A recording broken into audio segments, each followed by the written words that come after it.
Welcome to the channel. I know many of you listen to these videos to relax or fall asleep, and I'm really glad you're here. Before we start today's crime stories, please take a moment to subscribe if you haven't already. And if there's any crime story you'd like me to narrate for you, feel free to request it in the comment section. Now let's begin.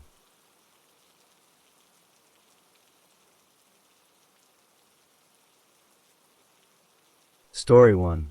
Azam Hajdari was born on March 11, 1963, in the town of Badrum Kuri in northern Albania.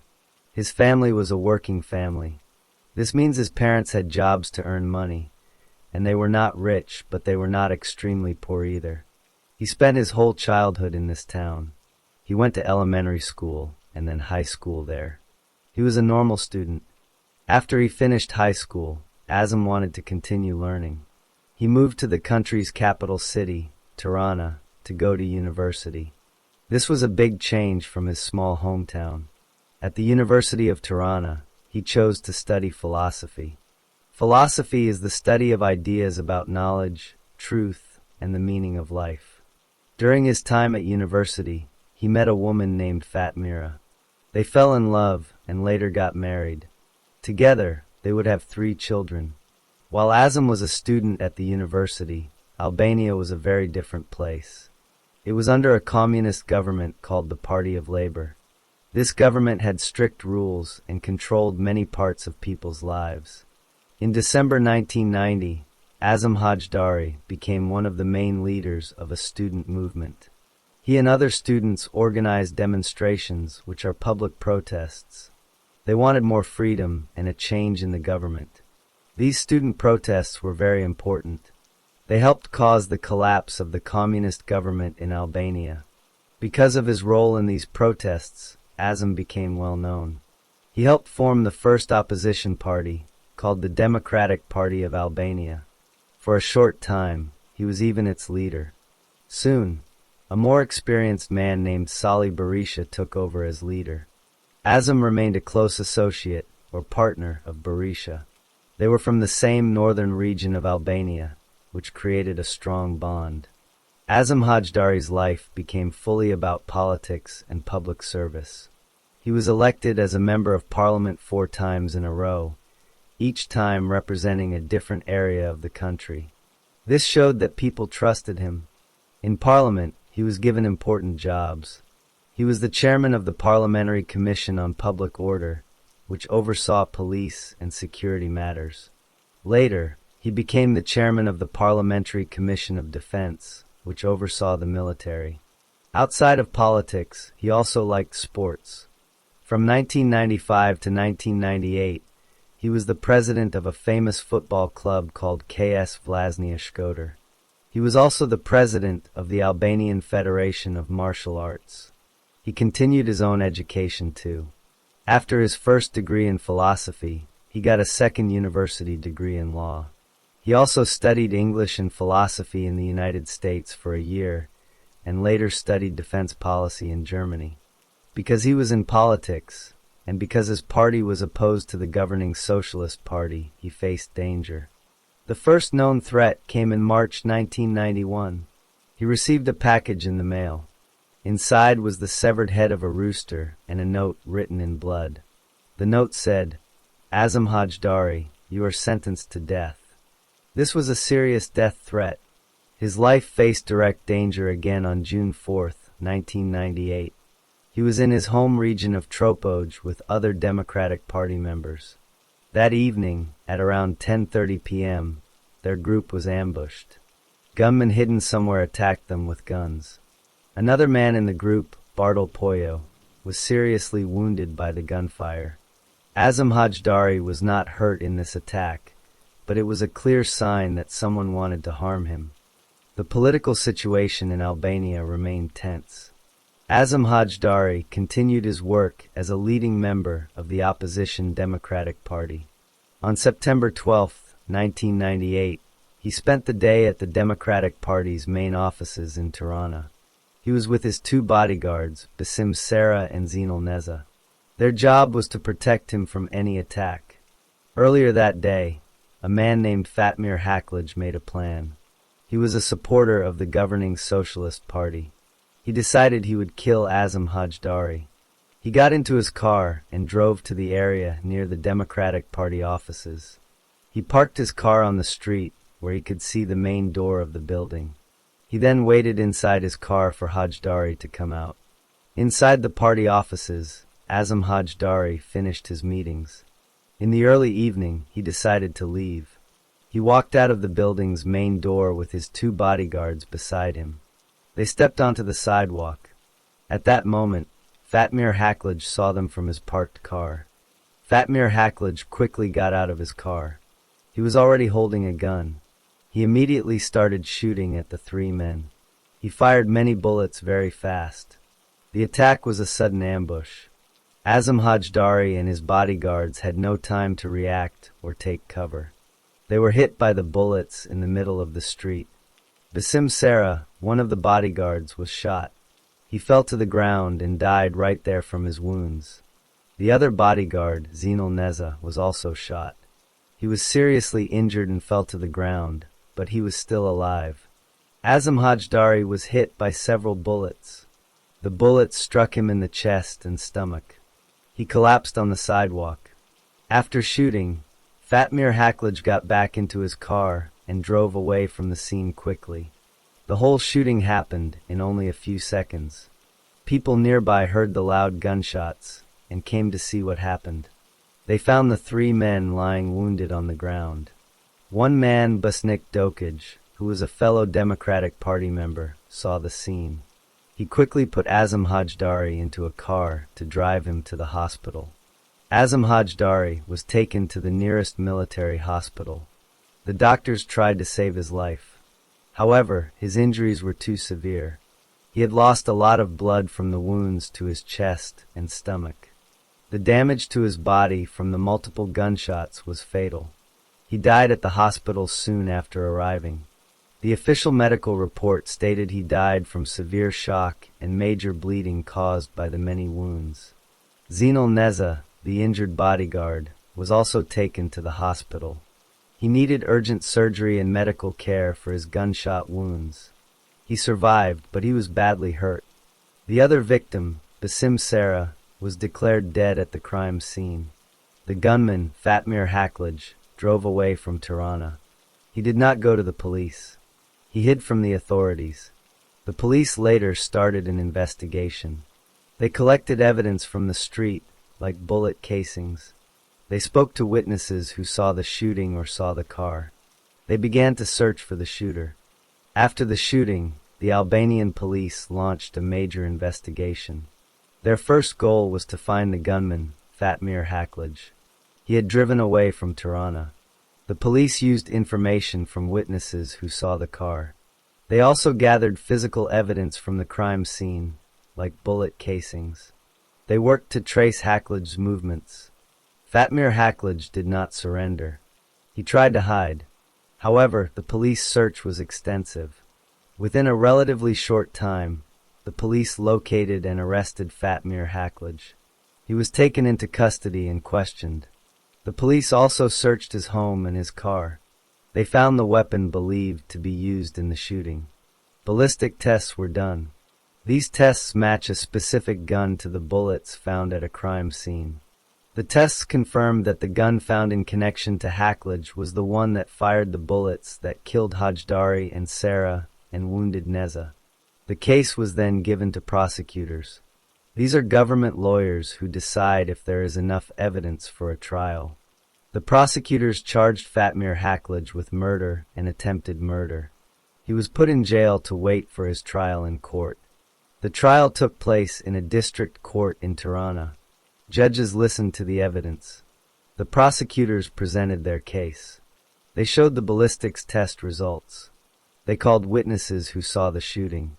They presented the medical reports on the victim's injuries. The defense lawyers for Haklaj also spoke. They argued their client's case. After hearing all the evidence and arguments, the judges made a decision.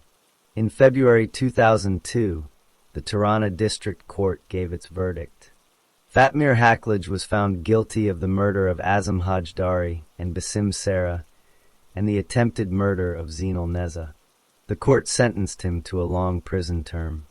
Other people involved in the violence that followed the assassination were also arrested and tried separately. A man named Jahal Osmani was among 5 people sentenced for their roles in the murder. After the trial, Fatmir Haklaj was sent to prison to serve his sentence. Zinal Neza, the bodyguard who survived, recovered from his physical injuries. He later asked for and was granted asylum to live in the United States due to fears for his safety. Azam Hajdari's wife, Fatmira, raised their 3 children. One of their children, a son named Azam Jr., was born 4 months after his father's death. Azam Hajdari was given state honors after his death. He was posthumously named an honorary citizen of Tirana. Years later, he was also decorated with a high national award called the Skanderbeg's Order. A monument was built at the spot where he and Basim Sara were killed. A major road leading to a national park in northern Albania was also named after him. He is remembered in Albania as a key figure in the country's change to democracy. The story of Azam Hajdari ends with his legacy as a symbol of democratic change, preserved through memorials and the judicial conclusion of his murder case.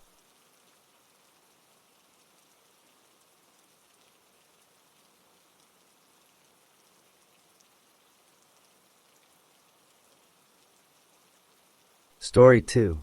John Bodkin Adams was born in January 1899 in the town of Randalstown in Ulster, Ireland. He grew up in a very strict and religious family. His family were Plymouth Brethren, a Protestant group that lived by simple and austere rules. His father, Samuel, was both a preacher for their church and a watchmaker by trade. Samuel Adams had a strong interest in mechanics and cars, an interest he passed on to his young son John. In 1914, when John was 15 years old, his father died suddenly from a stroke. This left John, his mother Ellen, and his younger brother William. For years later, another tragedy struck when his brother William died in the Great Flu Pandemic of 1918. This meant that by the age of 19, John lived alone with his mother. Adams attended the Coleraine Academical Institution for his schooling. At the age of 17, he began studying medicine at Queen's University in Belfast. His teachers and lecturers saw him as a hard worker, but not a brilliant student. They viewed him as something of a lone wolf who kept to himself. During his studies, he became ill, most likely with tuberculosis, and had to miss an entire year of university.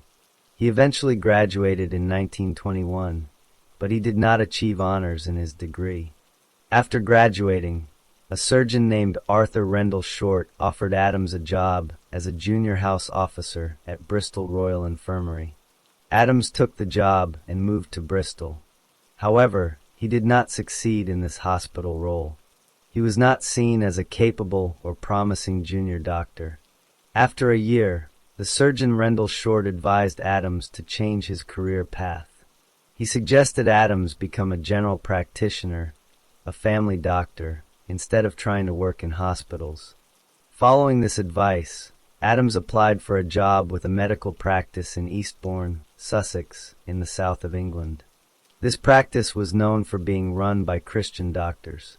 He was accepted for the position. In 1922, Adams moved to the coastal town of Eastbourne. His mother and a female cousin, Sarah Florence Henry, moved with him to live in his home. In 1929, Adams wanted to buy a large, 18-room house called Kent Lodge in a nice part of Eastbourne. He did not have enough money to buy it.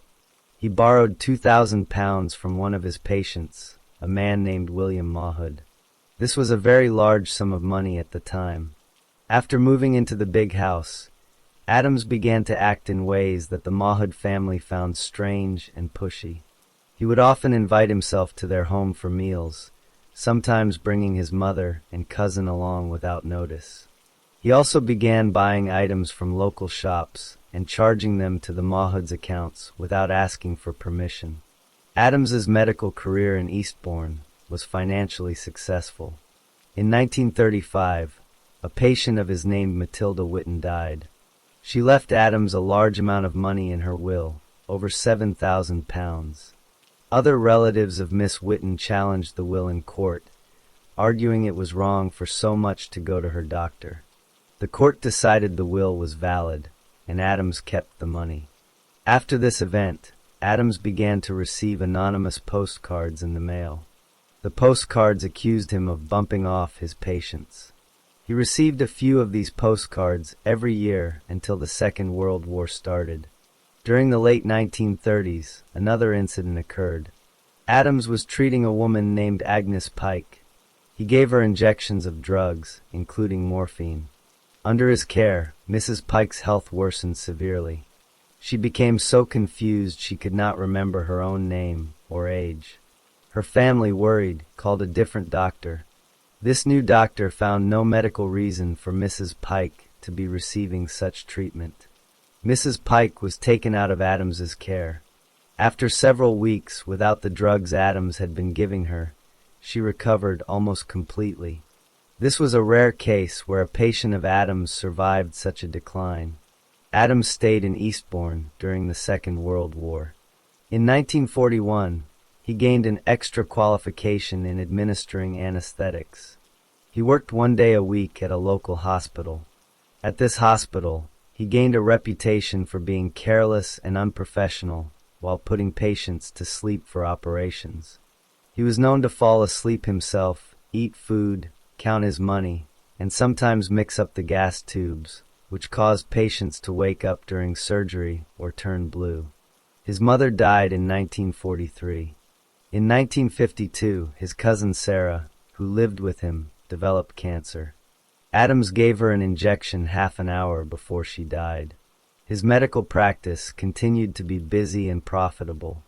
He became a doctor to many important and wealthy people in the region, including lords, admirals, business owners, and even the local chief of police. Over many years, a persistent rumor followed Adams. He was often named in the wills of his patients who died, receiving money or gifts. By the mid-1950s, he had been mentioned in the wills of at least 132 patients. The rumors and the anonymous postcards about his methods never fully went away. The event that finally drew serious police attention occurred in July 1956. One of Adams's patients, a wealthy woman named Gertrude Hullett, died unexpectedly. She had been deeply depressed since the death of her husband, Alfred Hullett, just 4 months earlier. Adams had been prescribing her strong barbiturate sleeping pills. On July 17th, Mrs. Hullett wrote a check to Adams for £1,000. This was for an MG car her late husband had promised to buy the doctor. Adams took the check to his bank the next day and asked for it to be cleared especially quickly. On July 19th, Gertrude Hullett was found in a coma. Adams was called, but another doctor attended first.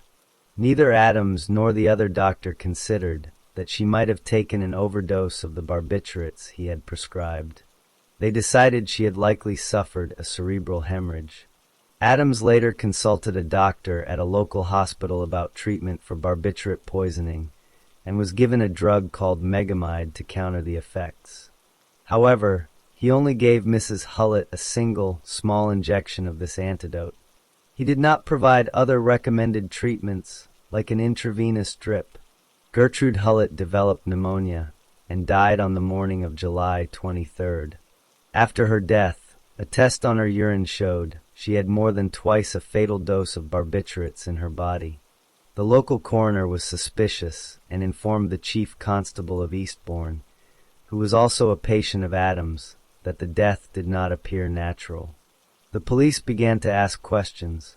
This led to a major investigation by Scotland Yard's murder squad, led by Detective Superintendent Herbert Hannam. Instead of investigating one death, they decided to look at the records of Adams's patients who had died over the previous 10 years, from 1946 to 1956. A pathologist examined 310 death certificates. He He found that 163 of these patients had died while in a coma. The stated cause for a very high number of them was cerebral hemorrhage or stroke, which seemed unusually frequent. The police began interviewing relatives and nurses of Adams's deceased patients. Several nurses stated that Adams would often give special injections himself, using drugs from his own bag. They said he would sometimes ask them to leave the room first, and that they did not always know what he was injecting. Some relatives said Adams had made it difficult for them to visit or contact their sick family members.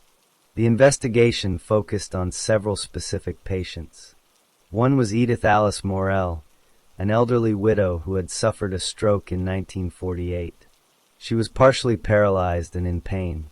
Adams became her doctor.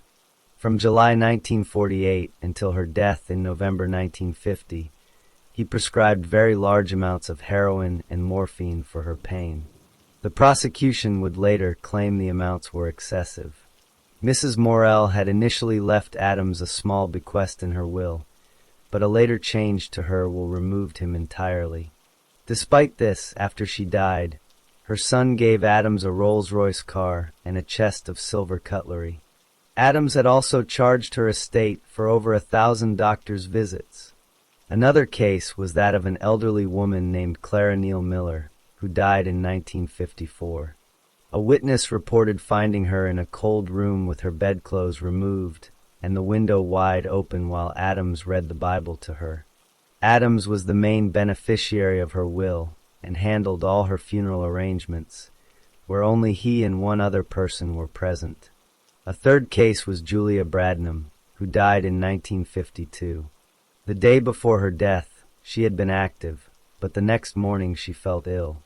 Adams visited, gave her an injection, and reportedly stated, "It will be over in 3 minutes." She died shortly after.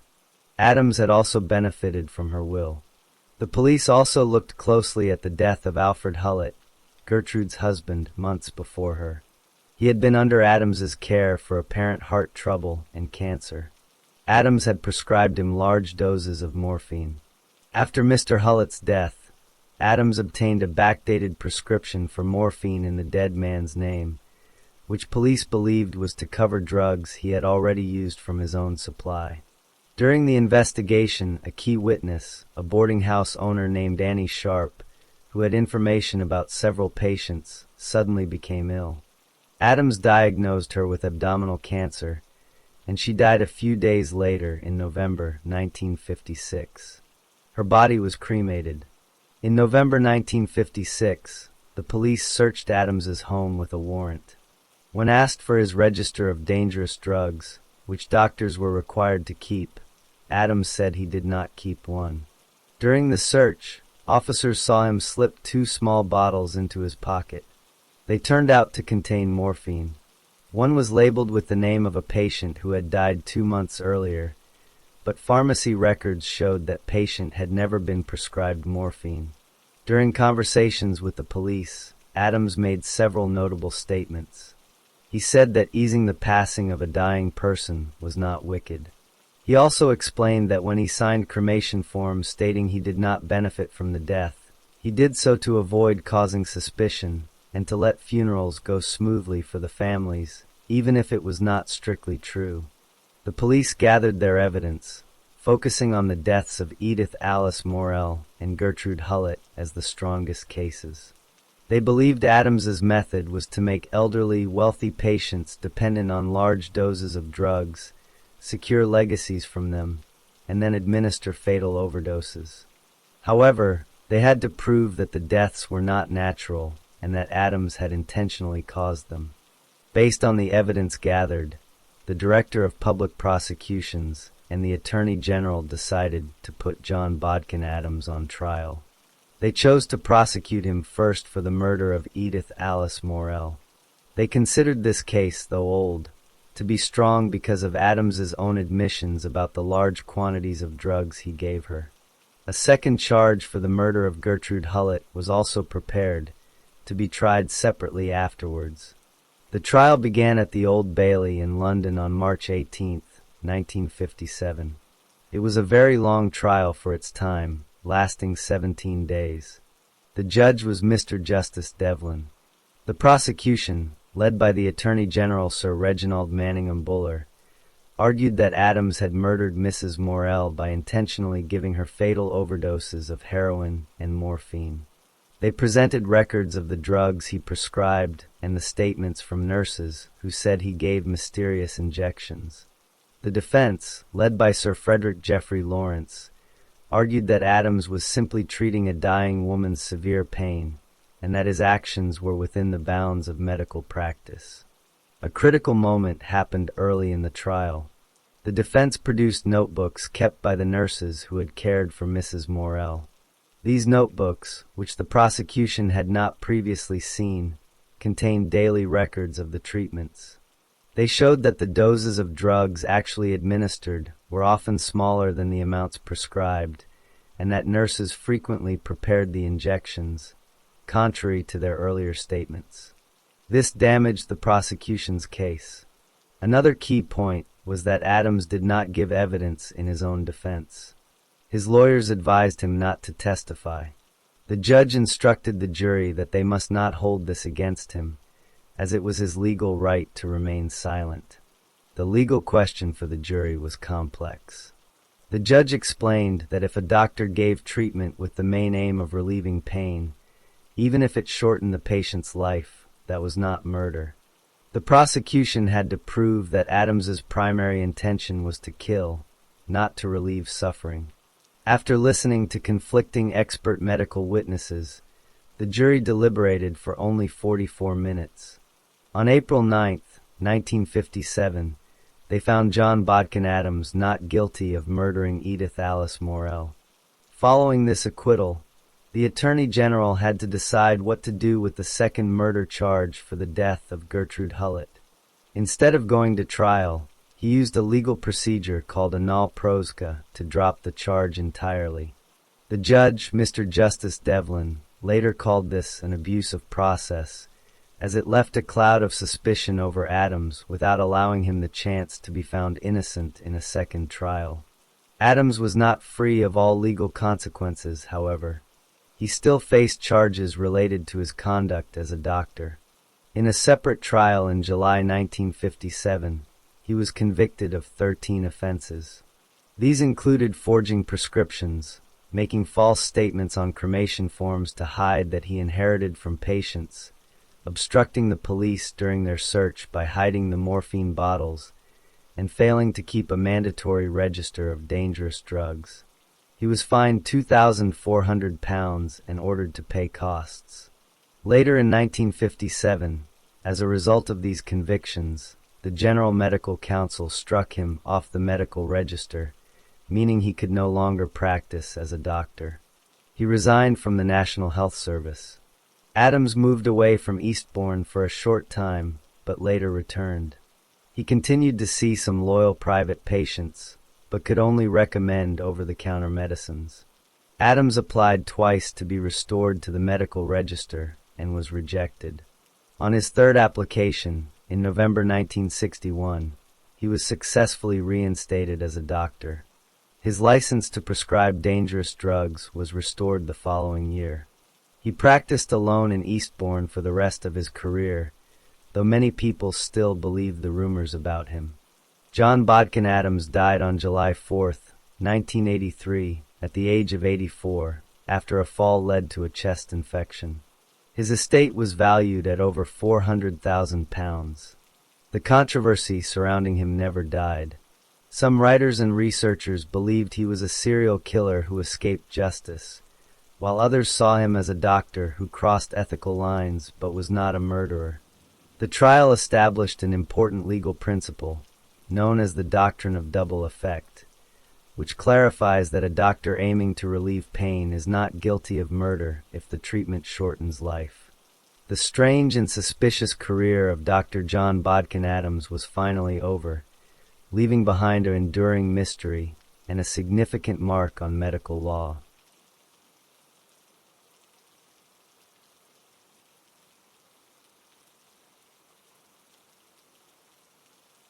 Story 3. Colin Norris was born on February 12, 1976. He grew up in the Milton area of Glasgow, Scotland. He lived there with his family. His childhood was normal. After he finished school, he went to college. He then got a job as a travel agent. He worked in this job for a few years. After some time, Colin Norris decided he did not like his job. He wanted to do something different. He chose to retrain for a new career. He decided to become a nurse. He started his nursing studies at the University of Dundee. During his time at university, his teachers noticed certain things about him.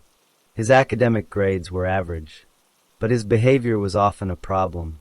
He would get angry quickly. He had aggressive arguments with his university tutors. One teacher said his behavior was unacceptable. He often argued with one tutor in particular. He later said he and this tutor had a personality clash. While he was a student, one of his tutors taught the class about a famous old case. The case was about a Scottish nurse named Jessie McTavish. This nurse had been accused of killing a patient with insulin in 1974 at a hospital in Glasgow. That hospital was very close to where Colin Norris grew up.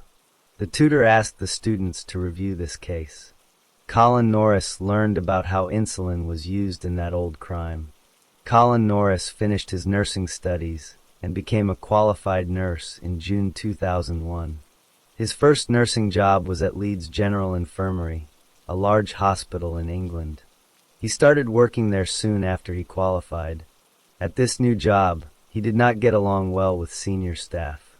He did not like it when people told him what to do. He argued with experienced nurses and managers. He told colleagues he did not like certain duties. He said he did not enjoy working with elderly patients. He said he wanted to work in the emergency department because it was more exciting. His social life outside of work involved a partner. He was in a relationship with another man. During one argument with his partner, Colin Norris became violent. He hit his partner and bruised his head. In another argument, he threw a bottle at him. This violence made his partner end the relationship. He also had a cat named Casper. One day, his cat died suddenly. His partner believed Colin Norris had injected the cat with something. His partner reported this to the police. Colin Norris told the police the cat died by hitting its head on a wall. The police did not take further action. At the hospital, managers discovered he was being dishonest. On days when he called in sick or said he was at a training course, he was actually working at other hospitals. He was doing extra shifts without telling his main employer. Colin Norris began working as a nurse at Leeds General Infirmary. His first known crime happened in May 2002. This was around the time the hospital stopped closely watching his early progress as a new nurse. On May 17, 2002, a patient named Vera Wilby was on his ward. She was 90 years old and had dementia. She was in the hospital for a broken hip. She was not in pain. Colin Norris gave her an injection of a strong painkiller called morphine. There was no medical reason for this injection. He wrote this injection in the hospital notes. The morphine made her very drowsy. After that, he gave her an injection of insulin. Insulin is a medicine for diabetic people. Vera Wilby was not diabetic. There was no reason to give her insulin. Soon after Colin Norris finished his shift and left, other nurses found Vera Wilby. She was barely conscious and having a severe hypoglycemic attack. This means the insulin made her blood sugar fall to a dangerously low level. She survived this attack. The next incident happened in June 2002. A patient named Doris Ludlam, aged 86, was on his ward. She also had a broken hip. On June 25th, Colin Norris gave her an unnecessary injection of morphine. He also wrote this in the hospital notes. He then gave her a large dose of insulin. She was not diabetic. After he left his shift, Doris Ludlam was found in a coma. She had a severe hypoglycemic attack. She died 2 days later. Another patient on the same ward was Bridget Burke. She was 88 and also had a broken hip. In the early morning of July 21st, Colin Norris found her. She was having a hypoglycemic attack. She died the next day. After these events, Colin Norris was transferred to work at a different hospital in Leeds called St. James's University Hospital. The unusual attacks followed him to this new workplace. At this new hospital, in October 2002, a patient named Irene Crooks was on his ward. She was 79 and had a broken hip. Colin Norris wrote in her notes that her condition was improving. But just before 6 a.m. on October 19th, he said he found her totally unresponsive. She was having a hypoglycemic attack. She died the next day. Other staff members noticed that insulin vials were missing from the hospital refrigerator after this incident. The final known attack happened back at Leeds General Infirmary in December 2002. The patient was Ethel Hall, an 81-year-old woman with a broken hip. On the night of December 10th, Colin Norris spoke to another nurse. He told her he predicted that Ethel Hall would become very ill at 5:15 a.m. He said he had a feeling about her. He complained that he would have to fill out paperwork if she died. At around 5 a.m., Ethel Hall suddenly collapsed. She had a catastrophic hypoglycemic attack. When nurses rushed to help her, Colin Norris tapped his watch and said to the nurse, "I told you." Ethel Hall never recovered and died several weeks later. A doctor thought Ethel Hall's collapse was suspicious. The doctor ordered special blood tests. The tests showed an extremely high level of insulin in her blood. The amount was about 12 times a normal medical dose. The insulin was the man-made kind, not made by her body. A bulge on her abdomen showed the insulin had been injected there. No doctor had prescribed insulin for her. She was not diabetic. Hospital checks showed that 2 vials of insulin were missing from a refrigerator on the ward. This refrigerator was locked, and only staff could access it. Colin Norris later admitted he was the last person to take insulin from that fridge before Ethel Hall collapsed. He also admitted he was the last person to see her awake at 4:30 a.m., just half an hour before she was found unconscious. All the victims were elderly women. They were all in the hospital for broken hips. They were all considered difficult or demanding patients by some staff. All the attacks happened during night shifts when Colin Norris was working. He was the only nurse who worked on the specific wards in both hospitals where all these attacks happened. After Ethel Hall's blood tests showed a massive, unexplained dose of insulin, the hospital contacted the police. The police began an investigation in December 2002. They first looked into Ethel Hall's death. They checked the staff schedules and records. They found that Colin Norris was on duty when Ethel Hall collapsed. He was also the last person to access the insulin fridge. The police then decided to look at other deaths. They reviewed the records of 72 patients who had died on the wards where Norris worked. A medical panel picked 18 of these for closer study. Independent medical experts examined these cases. The experts concluded that 4 patients had been killed by insulin injections. These patients were Doris Ludlam, Bridget Burke, Irene Crooks, and Ethel Hall. They also confirmed that Vera Wilby had survived an insulin attack. In all 5 cases, Colin Norris was the only nurse who had been on duty for each incident. He was also the only staff member who worked at both hospitals where the attacks happened. To get more evidence, the police ordered the exhumation of Bridget Burke's body. Tests on her tissue showed high levels of insulin, proving she was injected. The bodies of the other 2 women who died had been cremated, so they could not be tested. The police arrested Colin Norris for questioning. During interviews, he acted arrogantly and angrily. He challenged the detectives. He did not show any sadness for the victims. He told police that if someone wanted to kill a patient, they would not leave an obvious sign. He suggested an intruder might have come into the hospital through a fire escape. He said this even though he admitted he had never seen an intruder before. The police did not believe this theory. While the investigation was happening, the hospital suspended Colin Norris from work.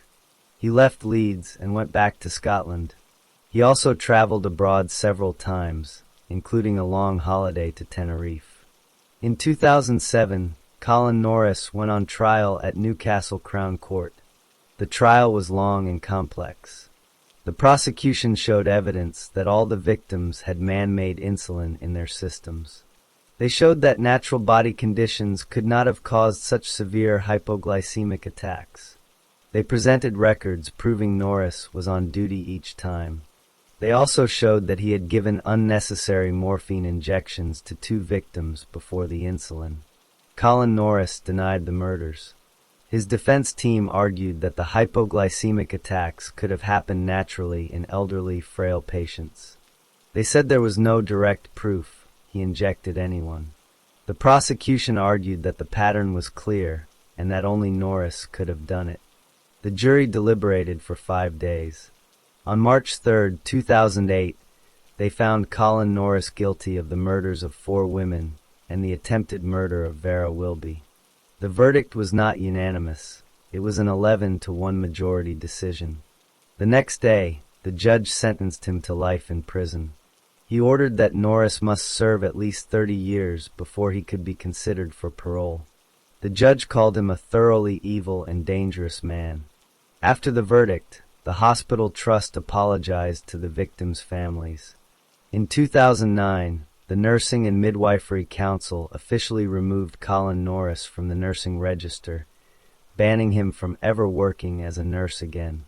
After the trial, the lead detective said he believed Colin Norris was responsible for up to 6 other suspicious patient deaths. However, there was not enough evidence to charge him for those cases. Colin Norris appealed his conviction in 2009. His lawyers argued the trial judge gave the jury incorrect directions. The appeal court rejected this and said the conviction was safe.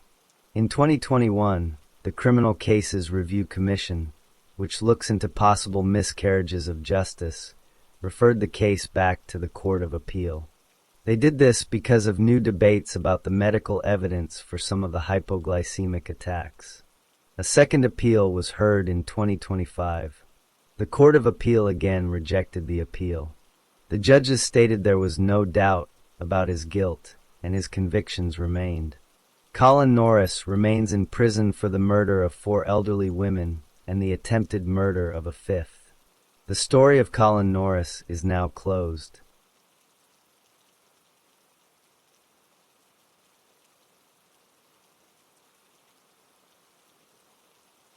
Story 4. Victor Harry Feger was born on June 10, 1935, in Detroit, Michigan. His family was very poor. His father worked in a car factory, but the work was not steady. His mother took care of the home. They lived in a small, crowded apartment in a rundown part of the city. From a very young age, Victor's life was unstable. His father would often lose his job.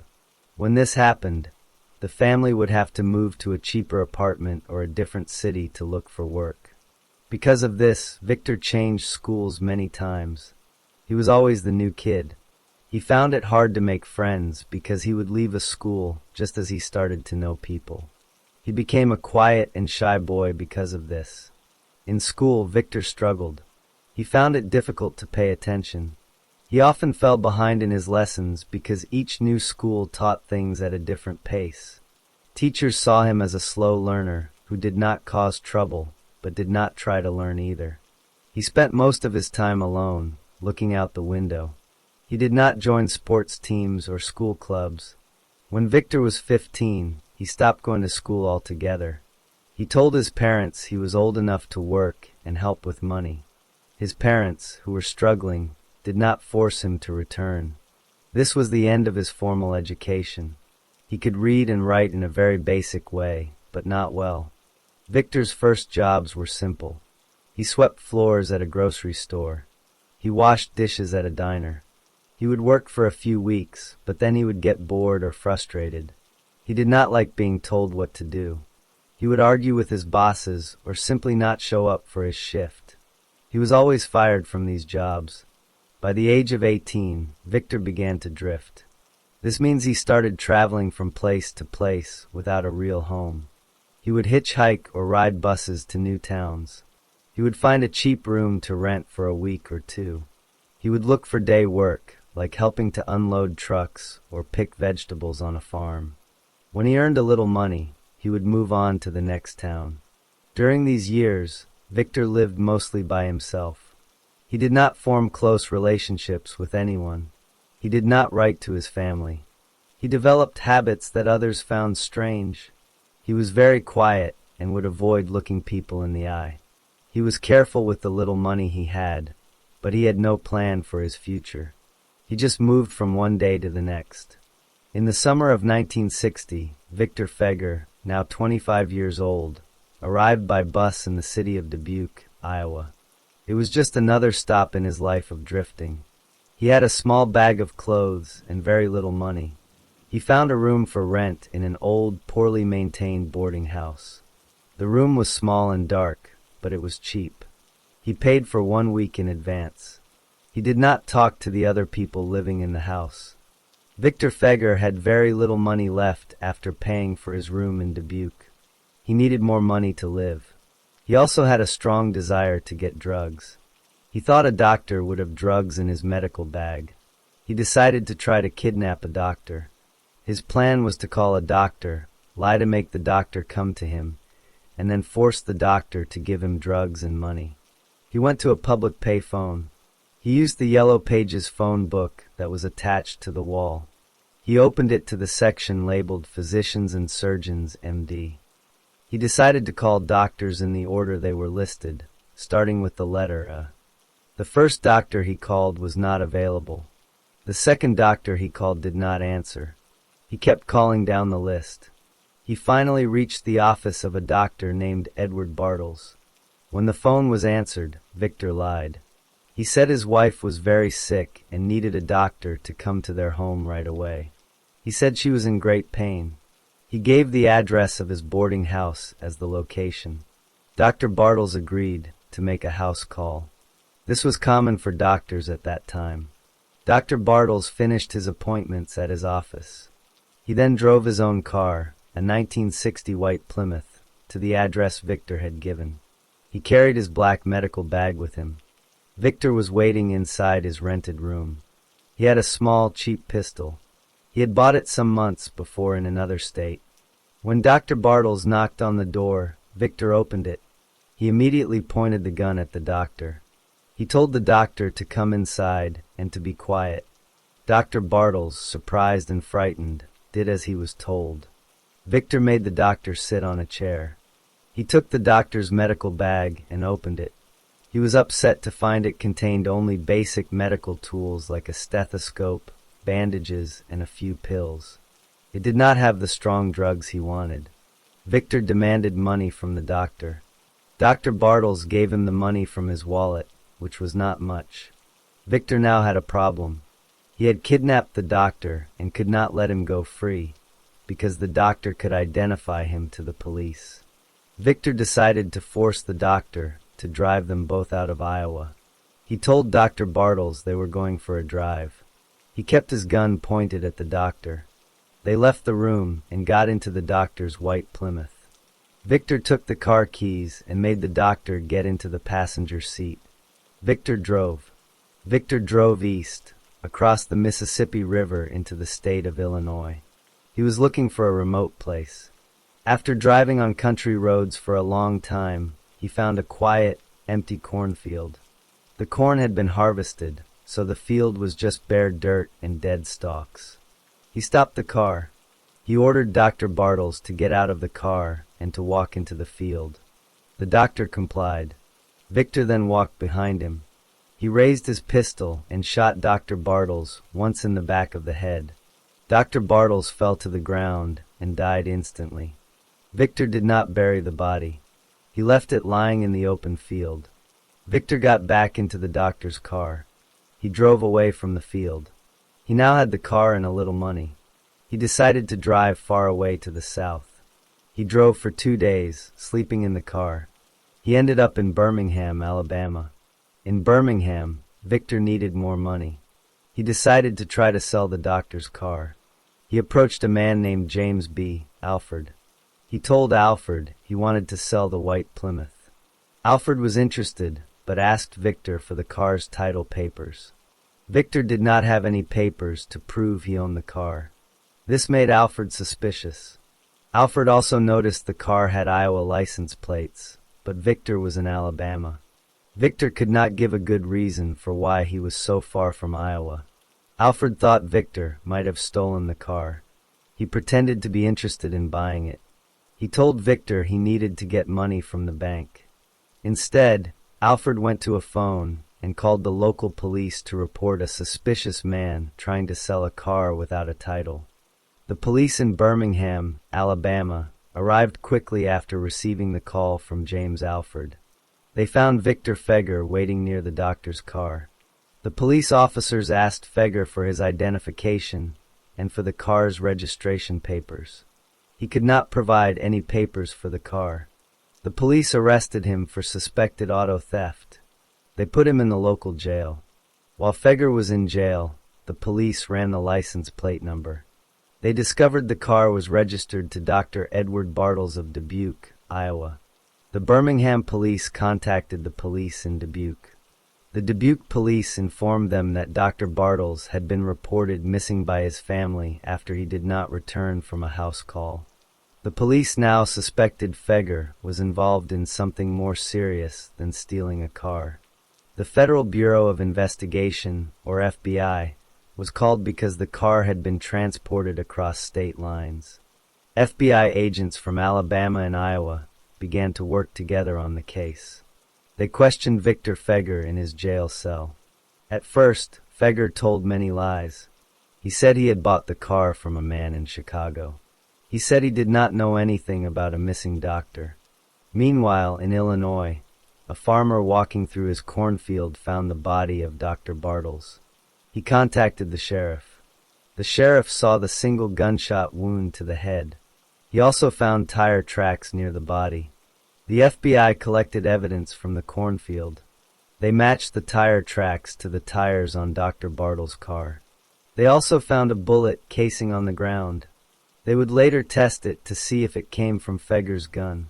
Back in Alabama, the FBI agents kept questioning Feger. They told him his story did not make sense. They told him his fingerprints were found in the doctor's car and that he had been seen in Dubuque. After many hours, Feger changed his story. He now said a dangerous drug addict from Chicago had forced him to help kidnap the doctor. Feger claimed this other man shot Dr. Bartles. Feger said he then got scared, killed the drug addict, and threw that man's body into the Mississippi River. The FBI investigated this new story. They checked with police in Chicago. They looked for any reports of a missing person matching Feger's description. They found no evidence that this drug addict ever existed. No one had seen Feger with another man in Dubuque. The owner of the boarding house said Feger was always alone. The FBI decided Feger had invented the story to avoid blame. The FBI had enough evidence to charge Victor Feger with kidnapping and murder. Because he had taken the doctor across state lines from Iowa to Illinois, it became a federal crime. This meant he would be tried in a United States federal court, not a state court. He was moved from Alabama to Iowa to stand trial. The trial took place in a federal courtroom. The prosecution showed the jury all the evidence. They showed the gun owned by Feger, which matched the bullet casing. They showed the tire tracks from the cornfield. They had witnesses from the boarding house and the phone company. James Alfred from Alabama testified about Feger trying to sell the car. The prosecution argued that Feger planned the crime to get drugs and money. Feger's defense lawyer argued that there was no direct witness to the murder. He said the prosecution's case was based on circumstances. He repeated Feger's story about the drug addict, but the jury did not believe this story because there was no proof. The jury found Victor Feger guilty of kidnapping and murder. The judge sentenced him to death by hanging. Feger's lawyer filed an appeal. The appeal went to a higher federal court. The higher court looked at the trial records and decided the trial was fair and the evidence was strong. The appeal was denied. The only person left who could stop the execution was the President of the United States, John F. Kennedy. The governor of Iowa and Feger's lawyer asked President Kennedy to change the death sentence to life in prison. President Kennedy reviewed the case and decided not to interfere. The execution would proceed. Victor Feger was executed by hanging at the Iowa State Penitentiary on March 15, 1963. After his death, the state of Iowa continued to debate the death penalty. 2 years later, in 1965, the state government abolished the death penalty for state crimes. Victor Feger remained the last person ever executed by the state of Iowa.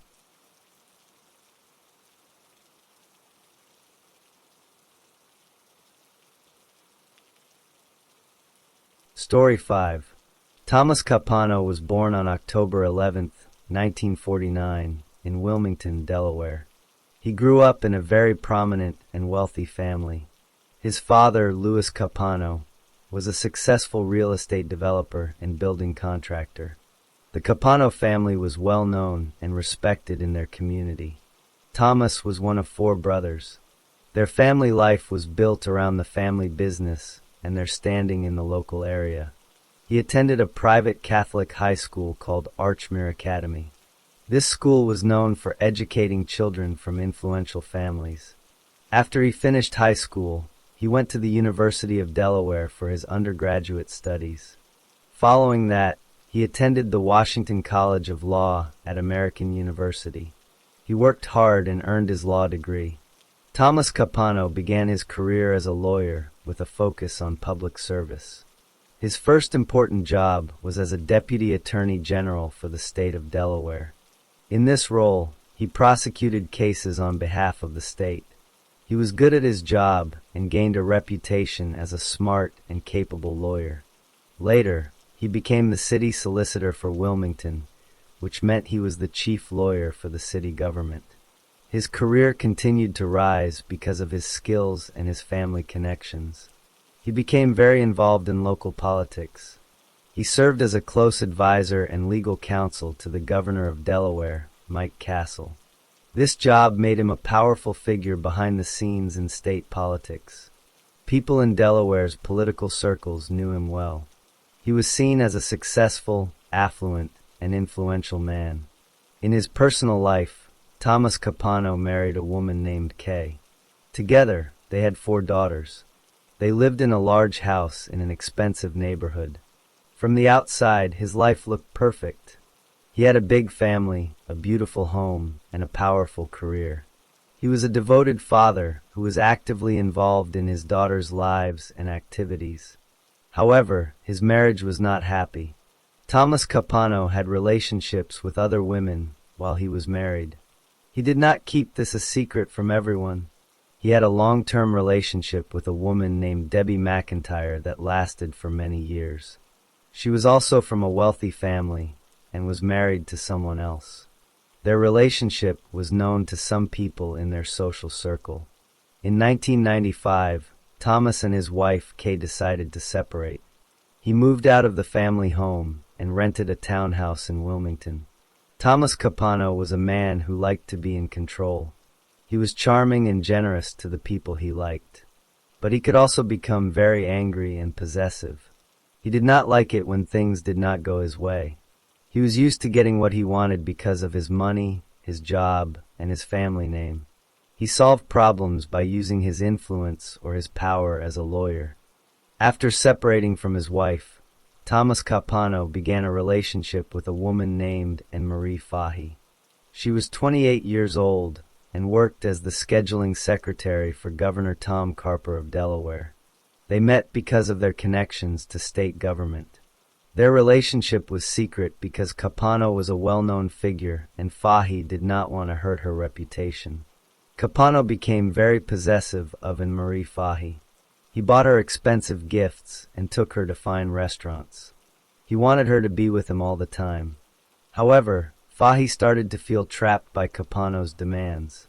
She also felt guilty about dating a married man, even though he was separated. In the fall of 1995, she decided to end the romantic relationship with Capano.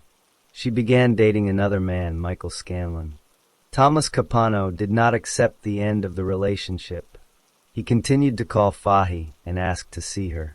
He became angry and jealous. He argued with her about her new boyfriend. Fahy tried to avoid him, but he was persistent. He used his power and influence to make her feel she could not ignore him completely. On June 27, 1996, Capano persuaded Marie Fahy to have dinner with him. He told her they needed to talk one last time to clear the air. She agreed to meet him at a restaurant in Philadelphia. They had dinner together. After dinner, they drove back to Wilmington, Delaware in Capano's car. He drove to the townhouse he rented. Once inside the townhouse, they began to argue. Capano was angry that Fahy had moved on with another man. The argument became very heated. During this argument, Thomas Capano took a handgun. He shot Marie Fahy. She died from the gunshot wound in his townhouse. After the killing, Thomas Capano knew he had to hide the body. He needed help to do this. He called his brother, Jerry Capano. Jerry owned a boat. Thomas told Jerry he had a serious problem. He said he needed to get rid of something. Jerry agreed to help his brother. First, they had to clean the townhouse. There was blood on a large sofa and on the carpet. Thomas and Jerry removed the bloody sofa and carpet. They put them into a dumpster. This dumpster was at a construction site owned by another brother, Louis Capano. Thomas called Louis and told him to have this specific dumpster emptied immediately. Louis did what his brother asked. Next, they needed to dispose of Fahy's body. Thomas Capano took a large cooler from his house. He put Fahy's body inside it. He loaded the cooler into his car. He then drove with his brother Jerry to Stone Harbor, New Jersey, where Jerry's boat was kept. They put the cooler onto the boat. Jerry Capano piloted the boat out into the Atlantic Ocean. They went about 62 miles offshore, where the water was very deep. Thomas then pushed the cooler containing the body overboard. However, the cooler floated. It did not sink. Thomas Capano had brought the handgun with him. He shot at the cooler to try to puncture it and make it sink. This did not work well enough. He pulled the cooler back onto the boat. He opened it. He removed Fahy's body. He had also brought heavy anchor chains from his brother's boat. He wrapped the chains tightly around the body. He then pushed the body, now weighed down by the chains, over the side of the boat. This time it sank into the ocean. They threw the now empty cooler into the water as well. They returned to shore. On July 4th, 1996, a fisherman found the empty cooler floating in the ocean near the coast. He did not know what it was connected to. He reported it to the authorities as floating debris. The police had no reason at that time to link it to a crime. And Marie Fahy's family reported her missing on June 30th, 1996, when she did not come home and missed work. The police began a missing person investigation. They quickly learned that her last known appointment was a dinner with Thomas Capano. When questioned, Capano told the police that he had dropped Fahy off after dinner and that she was fine. He said he did not know what happened to her after that. The police investigation into Marie Fahy's disappearance continued. Because she worked for the governor, the case received a lot of attention. The FBI joined the investigation in July 1996. Agents and detectives began to look closely at Thomas Capano, the last person known to have seen her. They discovered he had bought a new sofa and carpet for his townhouse shortly after Fahy vanished. This seemed suspicious. A major break in the case came from Debbie McIntyre, Capano's other long-term girlfriend. The police learned about their relationship. When questioned, McIntyre was initially afraid to talk. But over a year later, she decided to tell the truth. She confessed that in the spring of 1996, Capano had asked her to buy a gun for him. She said she purchased a .38 caliber handgun for him because he could not buy one himself without raising questions. After Fahy disappeared, Capano told McIntyre he used that gun for protection and asked her to help him clean his townhouse. She described cleaning a spot on the floor with bleach. With McIntyre's statement, the police had a strong link between Capano and a murder weapon. They now focused pressure on his brother, Jerry Capano, who had helped with the boat. In November 1997, detectives interviewed Jerry. He finally confessed to helping his brother dispose of a body. He told them the detailed story of the boat trip to the Atlantic Ocean, the cooler, the anchor chains, and dumping Fahi's body. He also confirmed helping to throw away the bloody sofa and carpet. Based on this new evidence, Thomas Capano was arrested for the murder of and Marie Fahy in November 1997. His trial began in October 1998. It was a very difficult case for the prosecutors because Fahy's body was never found. There was no medical evidence to show exactly how she died. The murder weapon was also never found. The prosecution had to build their case using other evidence.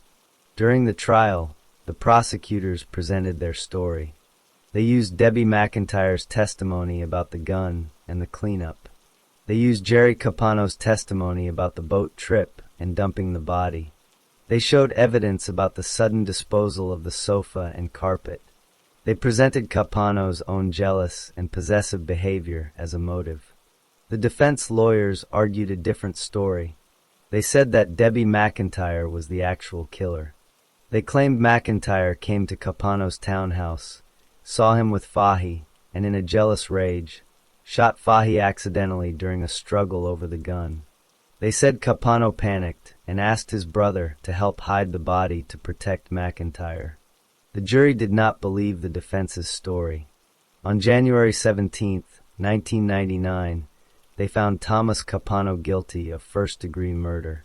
Because it was a murder committed during another crime, kidnapping, he was sentenced to death by lethal injection. This was notable because it was the first time in Delaware that someone was convicted of first-degree murder without a body or a murder weapon. Thomas Capano appealed the verdict and the death sentence. In January 2006, the Delaware Supreme Court agreed that the murder conviction was correct.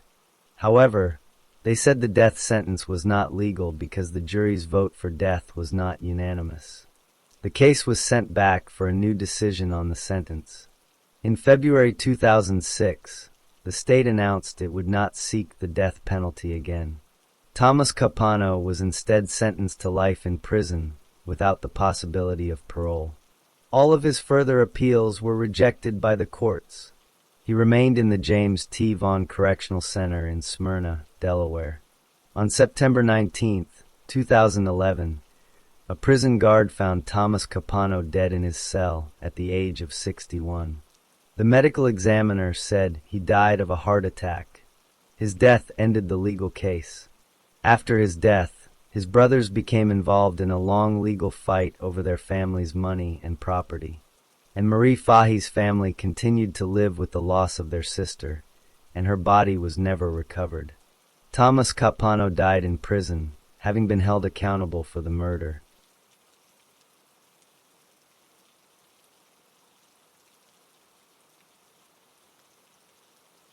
Story 6. Paul Dennis Reed Jr. was born on November 12, 1957, in Richland Hills, Texas. This is a small town near the city of Fort Worth. He was one of several children in a working-class family. His father worked in a factory. His mother stayed at home to care for the children. The family did not have a lot of money, but they had what they needed. Paul went to local schools. He was not a standout student. He finished high school, but did not go to college. As a young man, he was quiet and kept to himself mostly. He did not have many close friends. He developed a strong interest in country music. He enjoyed listening to it, and he learned to play the guitar. He dreamed of becoming a famous singer. When he was in his early 20s, Paul Reed moved to Houston, Texas. He worked in various restaurant jobs. He was a cook and a dishwasher. He did not make much money. In 1983, when he was 25 years old, he committed a serious crime. He used a weapon to rob a steakhouse in Houston. This was an aggravated armed robbery. He was caught by the police. The The court found him guilty. He was given a prison sentence of 20 years. Paul Reed went to a Texas state prison. In prison, he mostly followed the rules. He worked in the prison laundry. He spent a lot of time alone. He was released from prison early, after serving only 7 years of his 20-year sentence. This early release is called parole. He was paroled in 1990. This meant he was free, but he had to report to a parole officer and follow strict rules. After his parole, Reed decided to follow his old dream of being a country music singer. He moved to Nashville, Tennessee, in 1996. Nashville is known as Music City. He thought he could find work there and become a star. He was now 39 years old. In Nashville, he again found work in restaurants. He got a job as a cook at a Shoney's restaurant. He lived in a small, cheap apartment. He did not make any progress with his music career. He was just another cook with a guitar. On February 15, 1997, Paul Reed's manager at the Shoney's restaurant fired him. The manager said Reed's work was not good enough. Reed argued with the manager, but left the building. He now had no job and very little money. He went back to his empty apartment. The day after he was fired, on February 16, 1997, Paul Reed needed money. He decided to rob a restaurant. He drove to a Captain D's seafood restaurant on Lebanon Road in Nashville. He did not wear a mask. He carried a gun. His plan was simple. He walked into the restaurant and told the manager he was there to apply for a job. This was a trick to get inside before the restaurant was busy. The manager, a 25-year-old man named Steve Hampton, let Reed into the dining area. A 16-year-old employee named Sarah Jackson was also there, preparing for the day. Reed pulled out his gun. He forced Hampton and Jackson to go into the large walk-in cooler where the restaurant kept its food. He told them both to lie face down on the cold floor. He then shot each of them in the back of the head. They died immediately. Reed walked out of the cooler and closed the door. He went to the cash register. He took all the paper money and also a large amount of coins from the change drawer. He left the restaurant and drove away. 2 days later, he used the stolen money to make a down payment on a used car. On the evening of March 23, 1997, Reed robbed another restaurant. He went to a McDonald's on Lebanon Road in a different part of Nashville. He waited in the parking lot until the restaurant was closed. He saw 4 employees leaving together. He approached them with his gun and forced them all back inside. Inside the McDonald's, he made the 4 employees go to a back storeroom. The employees were Andrea Brown, 17, Ronald Santiago, 27, Robert Sewell, 23, and Jose Gonzalez. He ordered them to lie on the floor. He then shot Andrea Brown, Ronald Santiago, and Robert Sewell. They died from their wounds.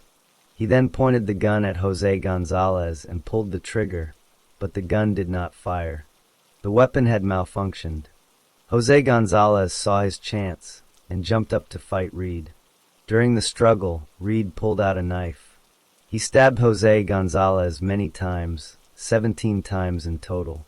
Gonzalez fell to the floor and pretended to be dead. Reed stopped attacking him. Reed thought all 4 employees were dead. He went to the front of the restaurant and took about $3,000 from the cash registers. He then left. Jose Gonzalez, who was badly injured but alive, heard the door shut. He waited to make sure the attacker was gone. He then crawled to a telephone in another room. He called 911 for help. Police and ambulances arrived quickly. Jose Gonzalez was rushed to a hospital. Doctors treated his many stab wounds, and he survived.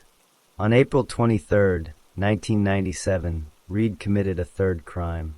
He drove to a Baskin-Robbins ice cream shop in Clarksville, Tennessee, about 50 miles from Nashville. He again arrived just after closing time. He knocked on the door. When the 2 employees inside, Angela Holmes, 21, and Michelle Mace, 16, came to the door, he persuaded them to let him in. He may have shown his gun or told them he needed help. Once inside, he took control of the 2 women. He did not rob the store there. Instead, he forced them into his car. He drove them to a nearby state park called Dunbar Cave State Park. It was dark and empty. There, he killed both Angela Holmes and Michelle Mace by cutting their throats. He left their bodies in the park. He drove back to his apartment. The bodies were found by a park visitor the next morning. The police investigations into the three separate crimes quickly found clues that connected them to Paul Reed. For the first murder at the Captain D's, a police officer found 2 cards in the grass on a road median near the restaurant. The cards were Steve Hampton's driver's license and a video rental card. The police laboratory tested the cards for fingerprints. Paul Reed's fingerprints were found on both cards. This placed him at the crime scene. For the third crime at the Baskin-Robbins, the investigation followed the evidence from the park. The police found a credit card receipt for gasoline purchased near Dunbar Cave State Park on the night of the murders. The receipt was from Paul Reed's credit card. This put him in the area at the exact time of the crime. Police also searched his car. In the car, they found forensic evidence, including blood on his shoes.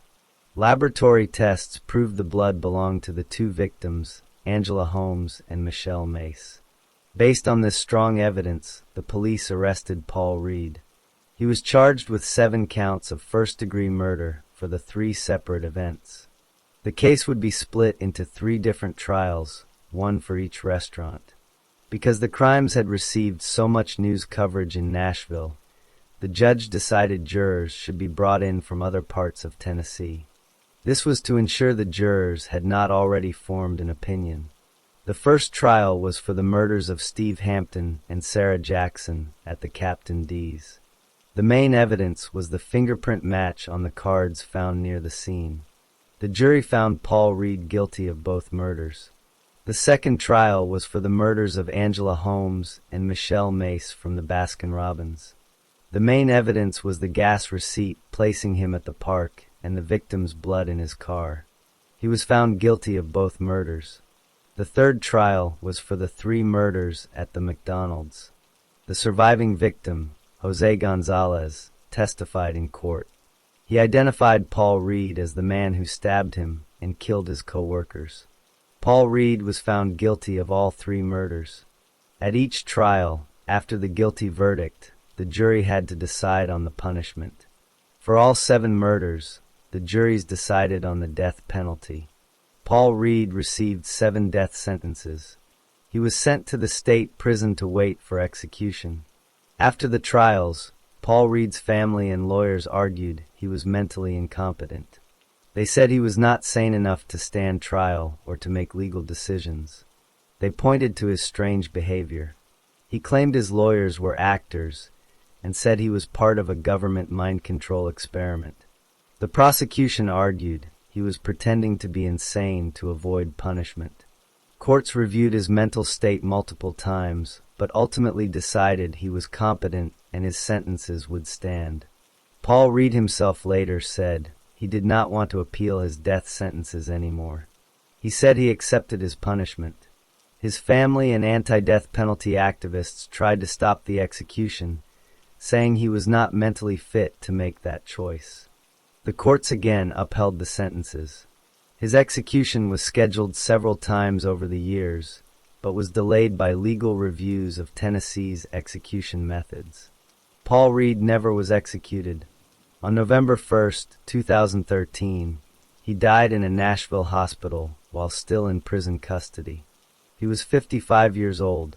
The cause of death was listed as natural causes, including pneumonia and heart failure. The surviving victim, Jose Gonzalez, recovered from his injuries and helped put Reed in prison for life. The story of the fast food murders ended with the criminal dying in custody before the state could carry out his death sentences.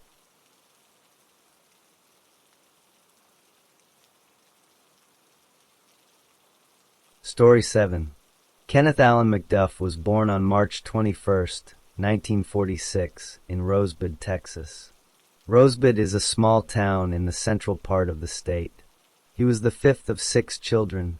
His parents were John Allen McDuff, who who everyone called J.A., and Addie McDuff. The family lived at 201 Linden Street. His father, J.A., owned a concrete business.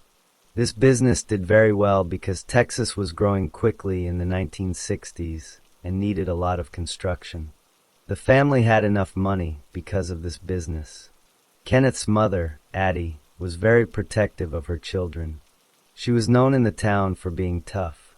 One time, a school bus driver kicked Kenneth's twin brother, Lonnie, off the bus. Addie went to the bus driver and threatened him with a gun. Because of this, people called her the pistol-packing mama. Kenneth went to Rosebud High School. At school, he got a reputation as a bully. He would pick on other students who were smaller or weaker than him. This changed after he started a fight with a boy named Tommy Sammons. Tommy was athletic and popular, and he beat Kenneth in the fight. After losing this fight, Kenneth became more careful to only bully people who could not fight back well. He also decided to quit school. He left high school and did not graduate. After leaving school, Kenneth went to work for his father's concrete business. His job was manual labor.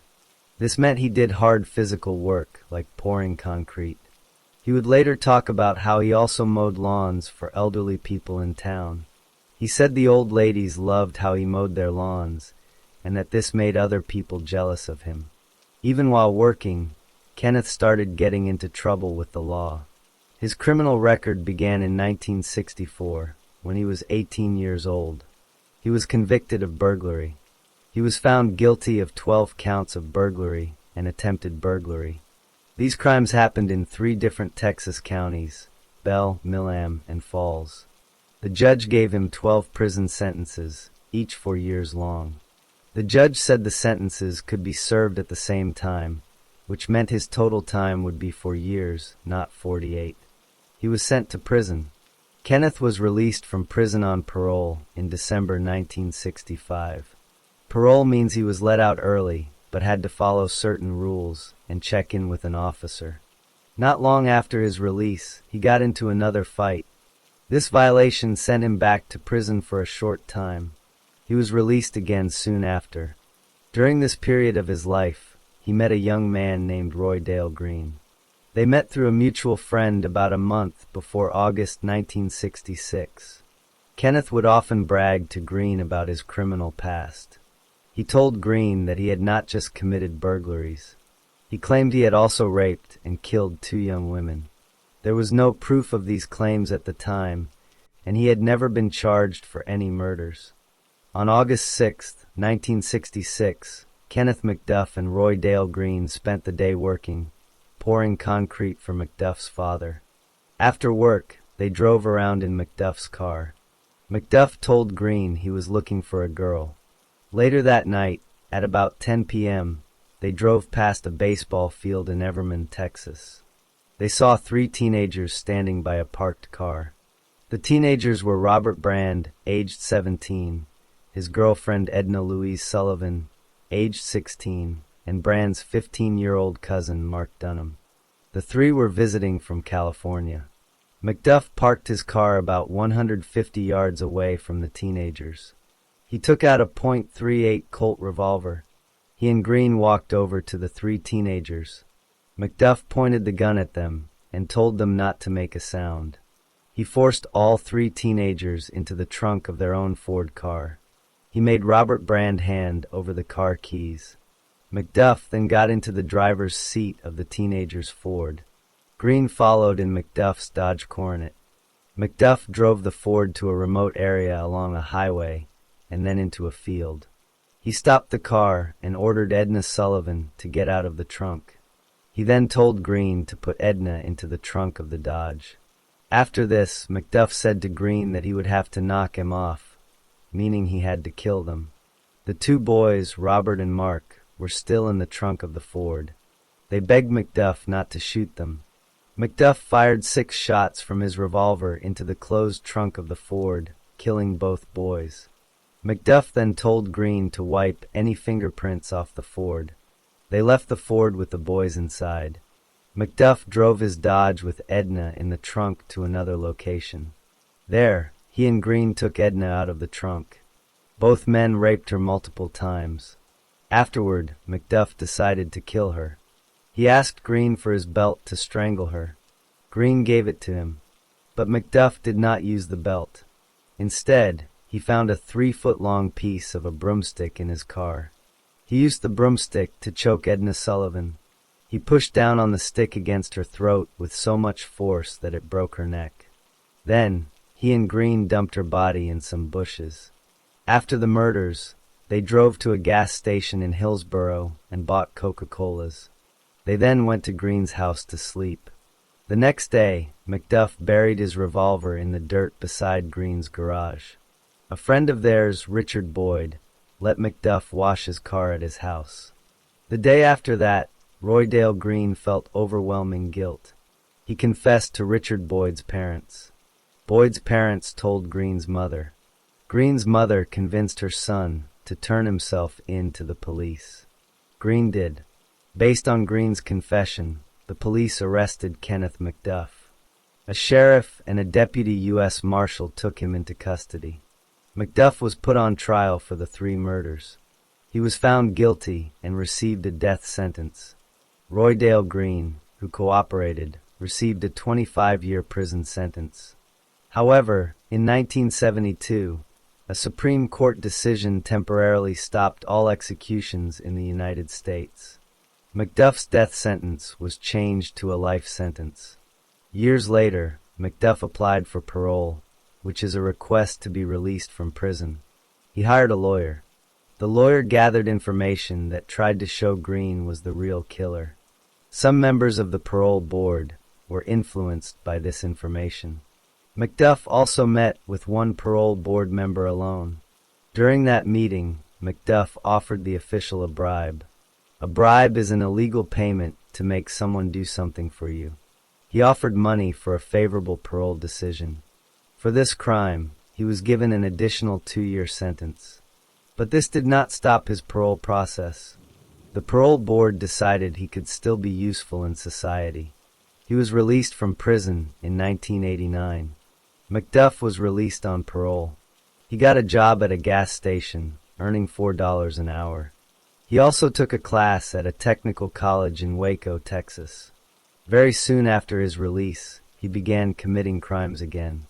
On October 14, 1989, the body of a 29-year-old woman named Seraphia Parker was found in a field in Temple, Texas.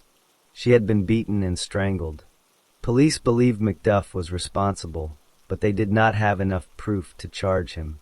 Not long after, Macduff threatened to kill a black teenager in his hometown of Rosebud. This was a violation of his parole rules. He was sent back to prison for a short time. His mother, Addie Macduff, paid lawyers over $2,000 to help get him released again. On December 18, 1990, Macduff was paroled a second time.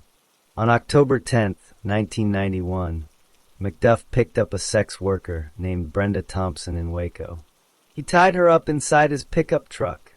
While driving, he approached a police checkpoint.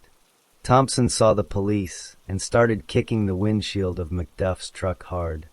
The windshield cracked. A police officer saw this and started walking toward the truck. Macduff suddenly sped up, driving directly at the officers. 3 officers had to jump out of the way to avoid being hit. Macduff drove away quickly. He turned off his headlights and drove the wrong way on one-way streets to escape. He drove to a wooded area near a highway. There, he tortured Brenda Thompson and killed her. Her body would not be found for many years. 5 days later, on October 15, 1991, Macduff was with another sex worker named Regina Dean Moore. People saw them arguing at a motel in Waco. Later, Macduff drove her in his pickup to a remote spot near a highway. He tied her arms and legs with stockings. He then raped and murdered her. Her body also would not be found for years. On December 29, 1991, Macduff was with a new accomplice named Alva Hank Worley. They were driving around Austin, Texas. They passed a car wash. Macduff saw a 28-year-old woman named Colleen Reed there, washing her car. He told Worley he was going to kidnap her.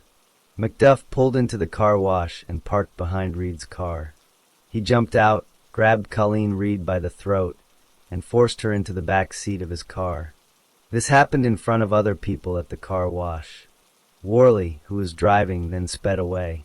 Worley later told police that Macduff tied Reed's hands with shoelaces in the back seat. As Worley drove, Macduff raped Reed. He also burned her with cigarettes. Worley said Reed screamed so loudly it hurt his ears. She begged Worley for help, but he said he was too afraid of Macduff to do anything. Macduff told Worley to drive to a field near Macduff's parents' home. Macduff then pulled Reed out of the car. He hit her in the face with great force. Worley said the sound was like a tree branch breaking. Reed went limp. Macduff put her body in the trunk of the car. He then drove Worley back to his apartment. Worley never saw Colleen Reed again. On February 24, 1992, Macduff strangled a woman named Valencia Joshua, who was a sex worker and a student at his college. Her body was found at a golf course near the college on March 15th.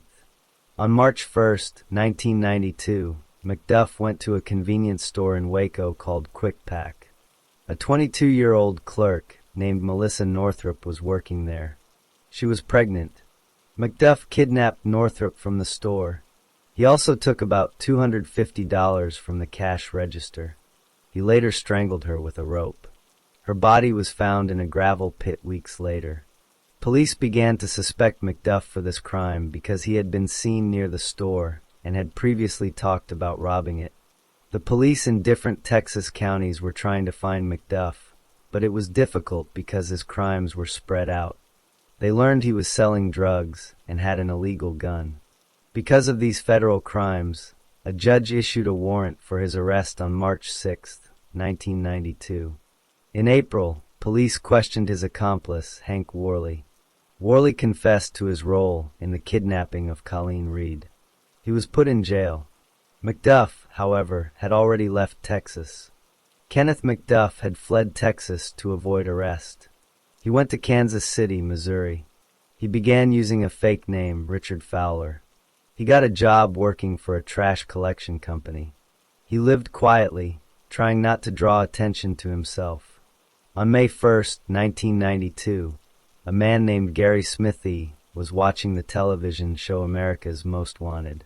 The show featured a story about wanted criminals.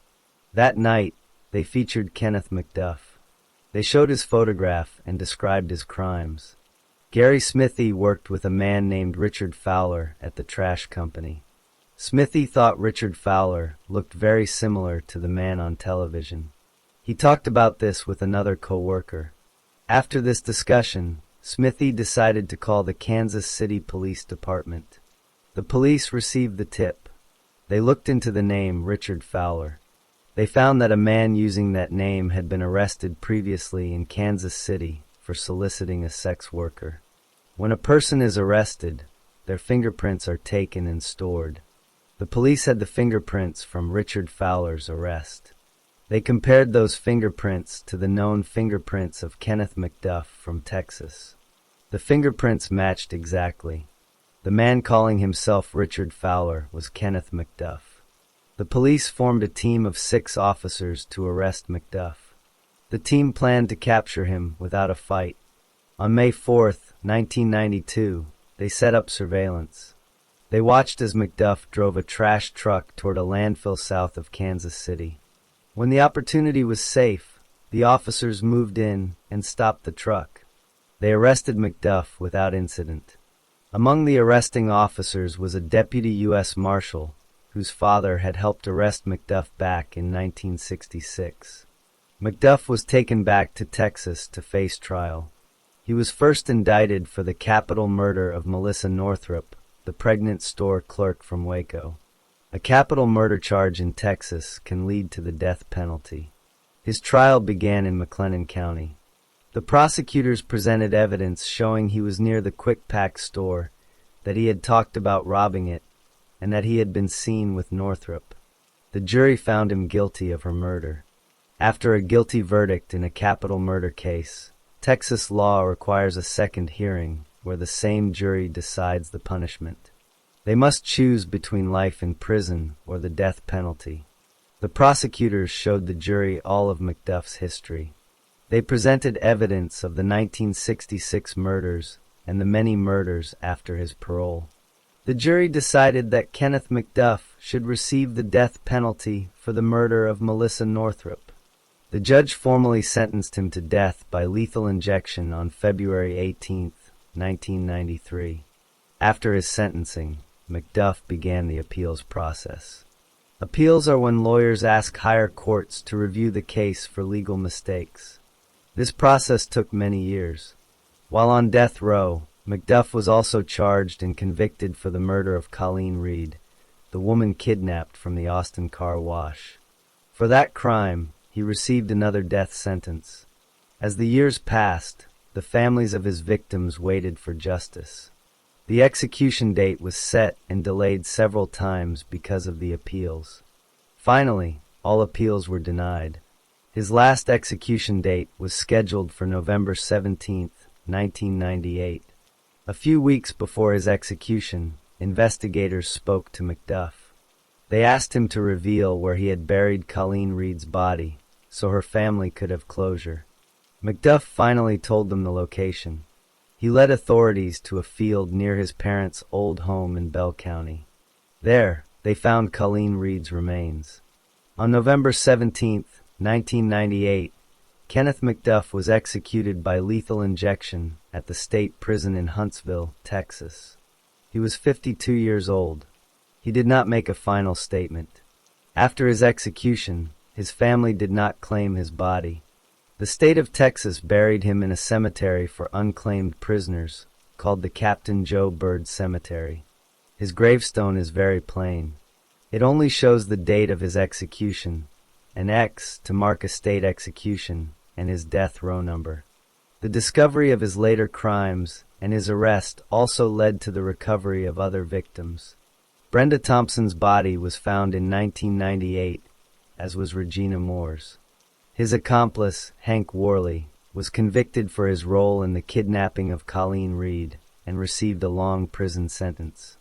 Roy Dale Green, his accomplice from 1966, had been released from prison in 1979 and was not charged with the new crimes.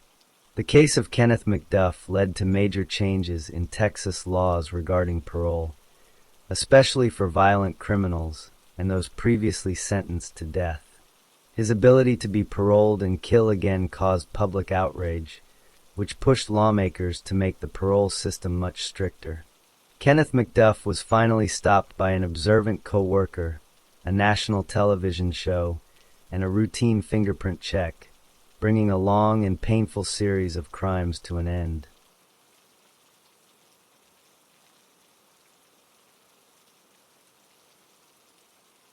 Story 8. Donald Henry Gaskins was born on March 13, 1933, in Florence County, South Carolina. His mother was named Yulia Parrott. He did not have a father who was part of his life. His mother had several children before him, each with a different man. She was not married when Donald was born. His mother showed him very little care or attention. From a very young age, he was small for his size. Because of this, other people started calling him Pee-wee. This nickname stayed with him for his whole life. His mother took so little interest in him that he did not even know his real first name was Donald for many years. He first learned his name when a judge said it in court. When he was only 1 year old, he found a bottle of kerosene and drank from it. This poison made him very sick. He had violent shaking fits called convulsions because of the kerosene. These convulsions continued until he was about 3 years old. His childhood was very hard. He was often left alone. He also suffered physical and sexual abuse from an older male relative who lived with the family. He did not have anyone to protect him or teach him right from wrong. As he grew into a teenager, he started getting into trouble. He joined a group of other boys who were also delinquents. With this group, he committed many crimes. These crimes included breaking into homes to steal things, physically attacking people, and one time, participating in the gang rape of a woman. He was learning that violence and crime were ways to get what he wanted. When he was 13 years old, he was breaking into a family's home. A young woman who lived there caught him in the act. To stop her from screaming or calling for help, he hit her in the head with an axe. She survived, but he was arrested for this violent assault. Because of this crime, a judge sent him to a reform school. This school was called the South Carolina Industrial School for White Boys. It was in Florence, South Carolina. His time at the reform school was very brutal. The other boys at the school often raped him. There was no one to stop this from happening. This experience made him angrier and more violent. He learned that in life, the strong person hurts the weak person. He decided he would rather be the strong person who hurts others. He eventually escaped from the reform school. After his escape, he met a woman and got married. Surprisingly, he then chose to go back to the reform school on his own to finish his sentence. He was released in 1951 when he was 18 years old. After his release, he tried to live a normal life for a short time. He got a job working on a tobacco farm. This did not last long. In 1953, when he was 20 years old, he was talking to a teenage girl. He believed she insulted him. Because of this perceived insult, he attacked her with a hammer. He was arrested for this attack and sentenced to 6 years in a real adult prison, the South Carolina Penitentiary. In this prison, there was a very dangerous and feared inmate named Hazel Brazel. Gaskins got into a conflict with Brazel. Gaskins claimed that Brazel was going to kill him. To protect himself, Gaskins killed Hazel Brazel first. The prison authorities added 3 more years to his sentence for this killing, calling it involuntary manslaughter. However, the other prisoners saw that he had killed the most feared man in the prison. This made the other prisoners respect and fear him. In 1955, he escaped from the prison by hiding in the back of a garbage truck that was leaving the facility. He successfully escaped to the state of Florida. In Florida, he found work with a traveling carnival. He was a free man for a short time, but the police found him and arrested him again. He was sent back to prison to finish his sentence. He was finally paroled, which means released under supervision, in August of 1961. After this release, he did not try to find legal work. He went back to committing crimes. His main crimes were breaking into homes and businesses to steal items. He then sold these stolen items for money. 2 years later, in 1963, he was arrested for a very serious crime. He had raped a 12-year-old girl. While he was waiting for his court sentence for this crime, he ran away. He absconded, meaning he broke the rules of his release and disappeared. He was found by police in the state of Georgia. He was sentenced to 8 years in prison for the rape and for running away. He served this time and was paroled again in November of 1968. Upon this release, he moved to a town called Sumter in South Carolina. There, he began working for a roofing company. He was now 35 years old. After moving to Sumter and starting his roofing job, Donald Gaskins began to commit more serious crimes. He later said that his first murder outside of prison happened in September 1969. He claimed he picked up a young female hitchhiker. He drove her to a remote area, tortured her, killed her, and then put her body in a swamp. He said he did this because he felt a strong desire to hurt someone. He called these kinds of murders coastal kills. He said he committed many such murders while driving along southern highways, but there is no proof of these specific claims. The first murders that police could confirm happened in November 1970. The victims were 2 teenagers. One was his 15-year-old niece, Janice Kirby. The other was her 17-year-old friend, Patricia Ann Allsbrook. Gaskins was angry at the girls for using drugs. Another possible reason was that he tried to force them to have sex with him, and they refused. He beat both girls to death. About a year or 2 later, in 1971 or 1972, Gaskins killed a 20-year-old woman named Martha and Dix. People also called her Clyde. One reason was that there was a rumor she was pregnant and that Gaskins was the father. Another reason was that she was a drug dealer and had sold drugs to his niece and her friend. He poisoned her. Her bones were later found in a ditch. In June 1973, Gaskins killed a 22-year-old woman named Doreen Dempsey and her 2-year-old daughter, Robin. Gaskins was a racist. He was angry that Doreen was pregnant with a second child whose father was a black man. Doreen and her daughter were staying at his mobile home in Prospect, South Carolina.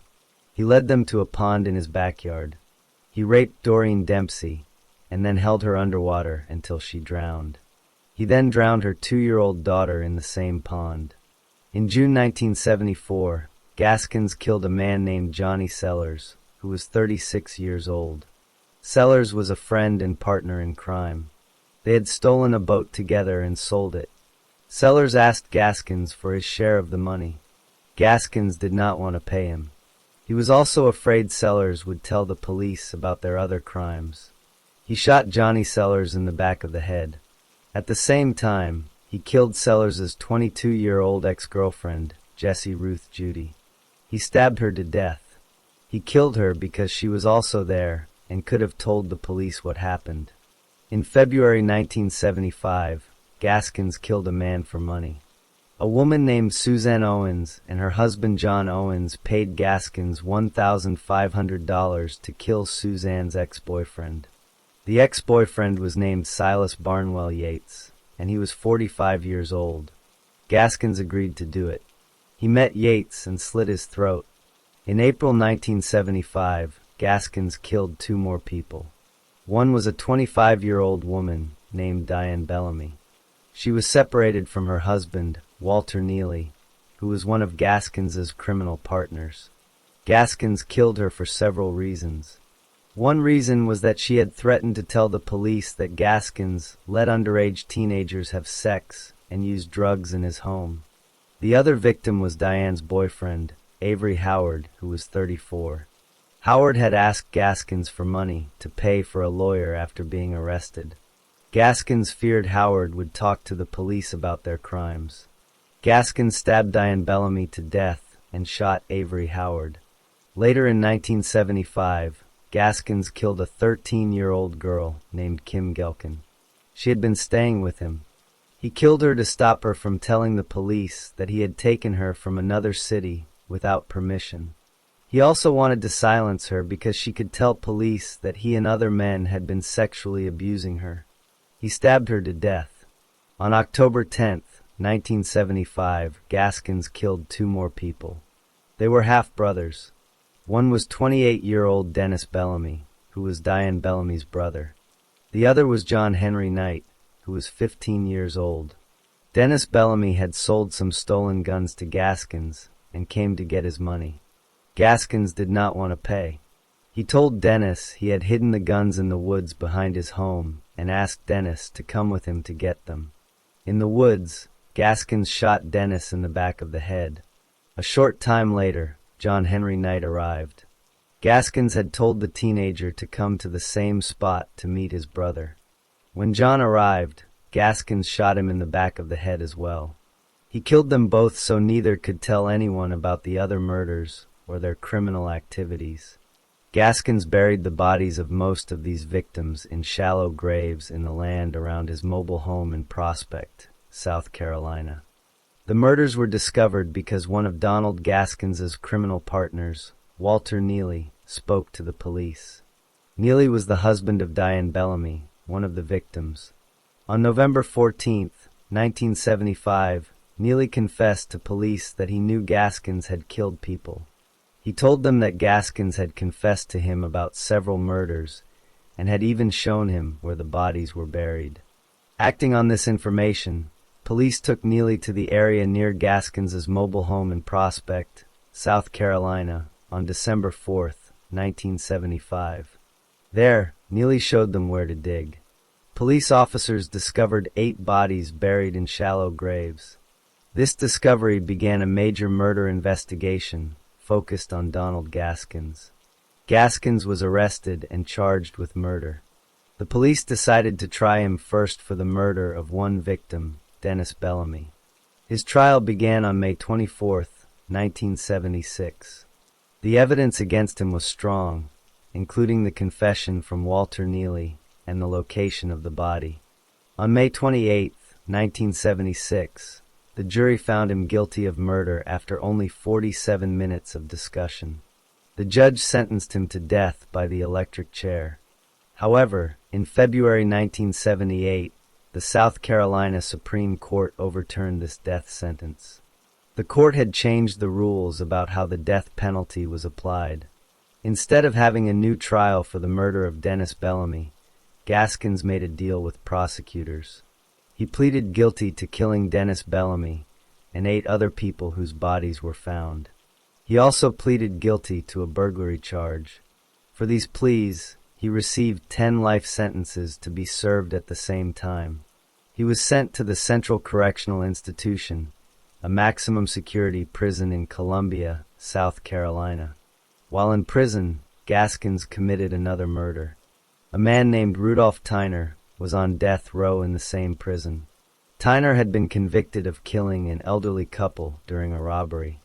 The couple's son, Tony Chimo, was angry that Tyner was still alive and going through appeals. Chimo contacted Gaskins in prison and paid him $2,000 to kill Rudolph Tyner. Gaskins agreed. He tricked Tony Chimo into smuggling plastic explosives called C4 into the prison inside the heel of a shoe. Gaskins then built a small bomb. He gave the bomb to Rudolph Tyner, telling him it was a special speaker for communicating between cells. On September 12, 1982, Gaskins told Tyner to hold the device to his ear. When Tyner did this, Gaskins used a wire to send electricity from his cell outlet to the bomb. The bomb exploded, killing Rudolph Tyner instantly. Prison officials immediately investigated the killing. The evidence led them to Gaskins. He was put on trial for this new murder. During this trial, the story of Tony Chimo hiring him came out. Chimo was arrested and pleaded guilty to conspiracy to commit murder. He was sentenced to 8 years in prison, but was paroled in March 1986. For the murder of Rudolph Tyner, Donald Gaskins was found guilty and sentenced to death a second time. This was a significant event because it was very rare for a white man to receive the death penalty for killing a black man in South Carolina at that time. While waiting on death row, Gaskins gave many interviews. He claimed to have killed over 100 people. He gave names and details, but police investigators could not find evidence to support these new claims. Most law enforcement officials believed he was lying to make himself seem more important and notorious. As his execution date neared, Donald Gaskins tried to kill himself. On September 5, 1991, he used a sharp object to cut his wrists in his prison cell. Guards found him and prison doctors treated his wounds. He survived this suicide attempt. His execution was carried out a few hours later, just after midnight on September 6, 1991. He was executed in the electric chair at the Central Correctional Institution. When asked for any last words, he said, "I'll let my lawyers talk for me. I'm ready to go." He was pronounced dead at 1:10 a.m. The series of crimes that began with a neglected child in South Carolina ended with his execution in the state prison.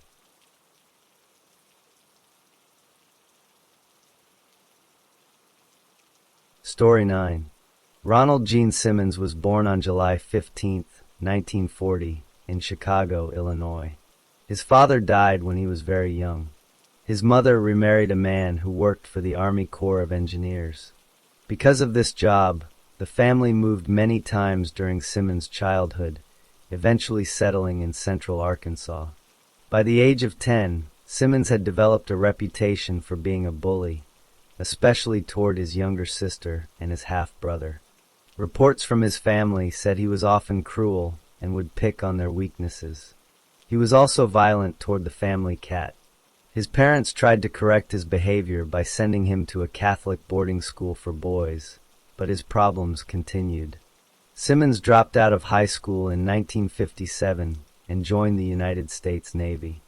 While stationed in Washington State in 1959, he met a woman named Bersebe Rebecca Becky Ulibarri at a dance. They married in July 1960.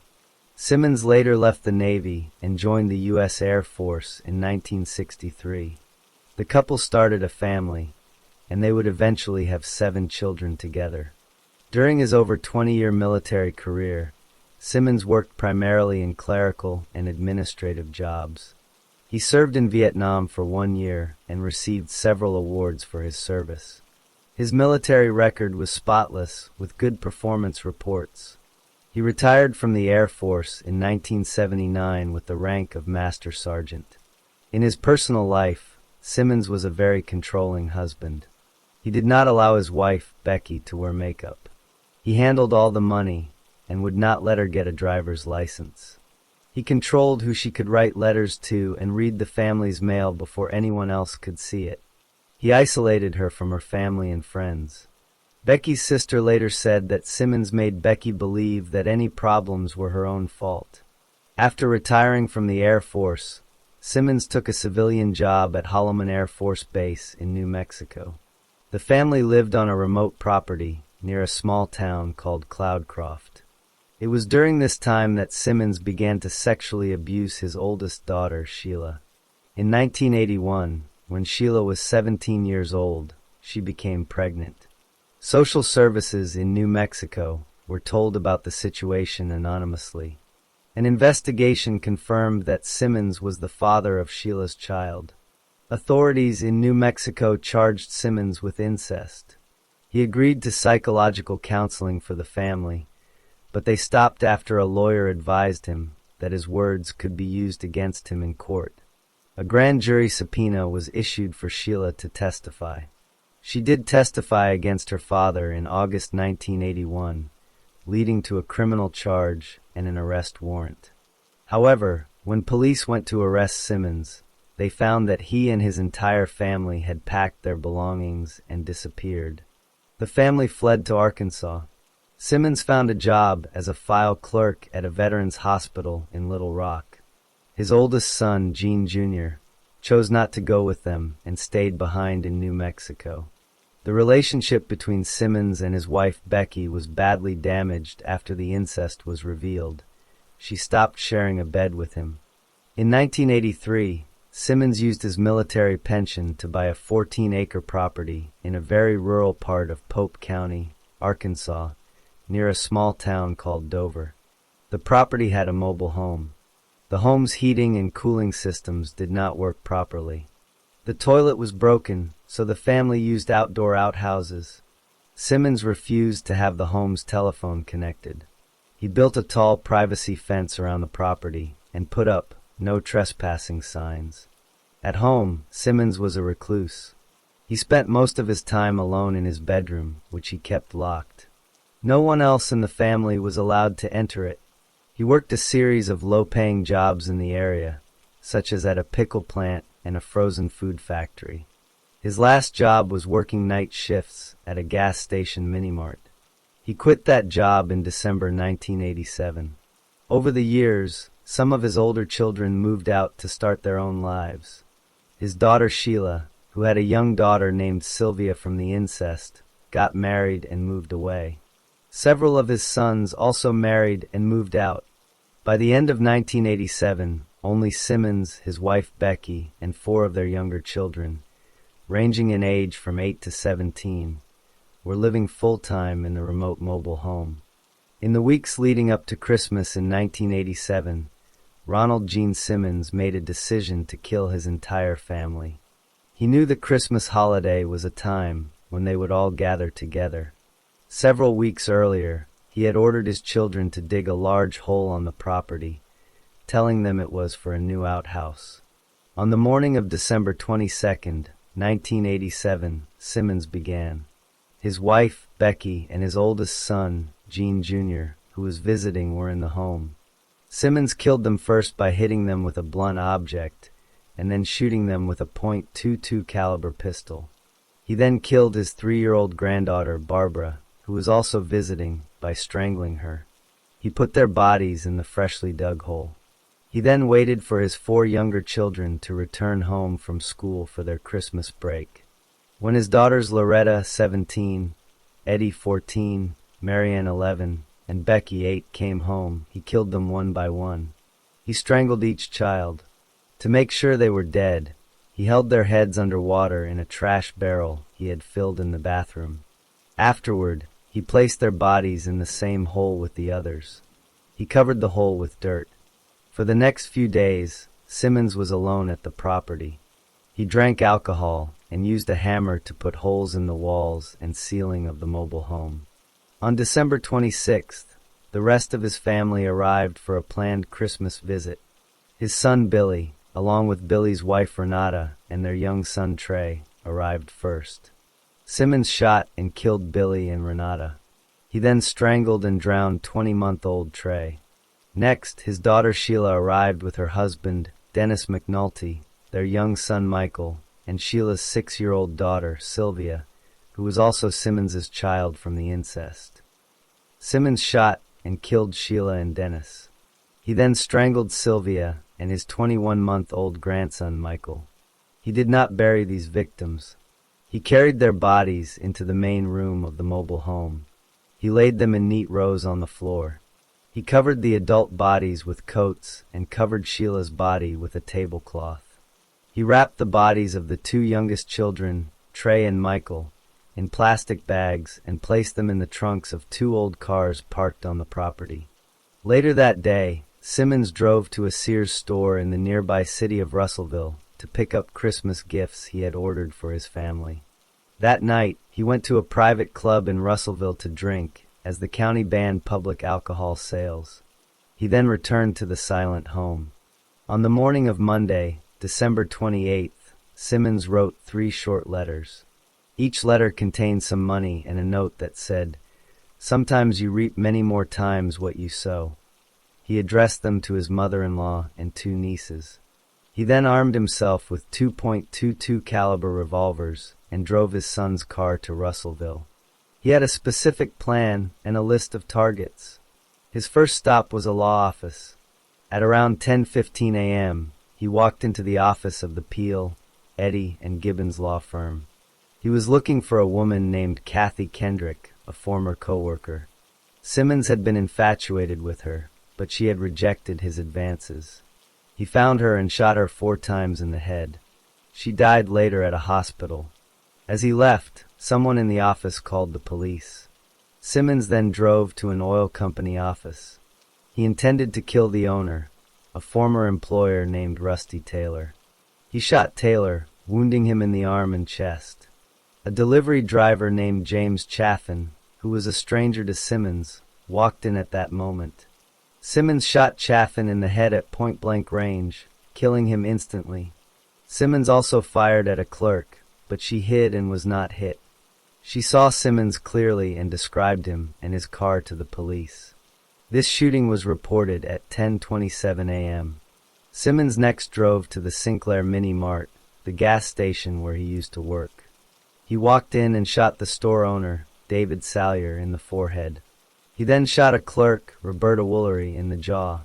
Both survived their wounds. Woolery recognized Simmons as he shot her.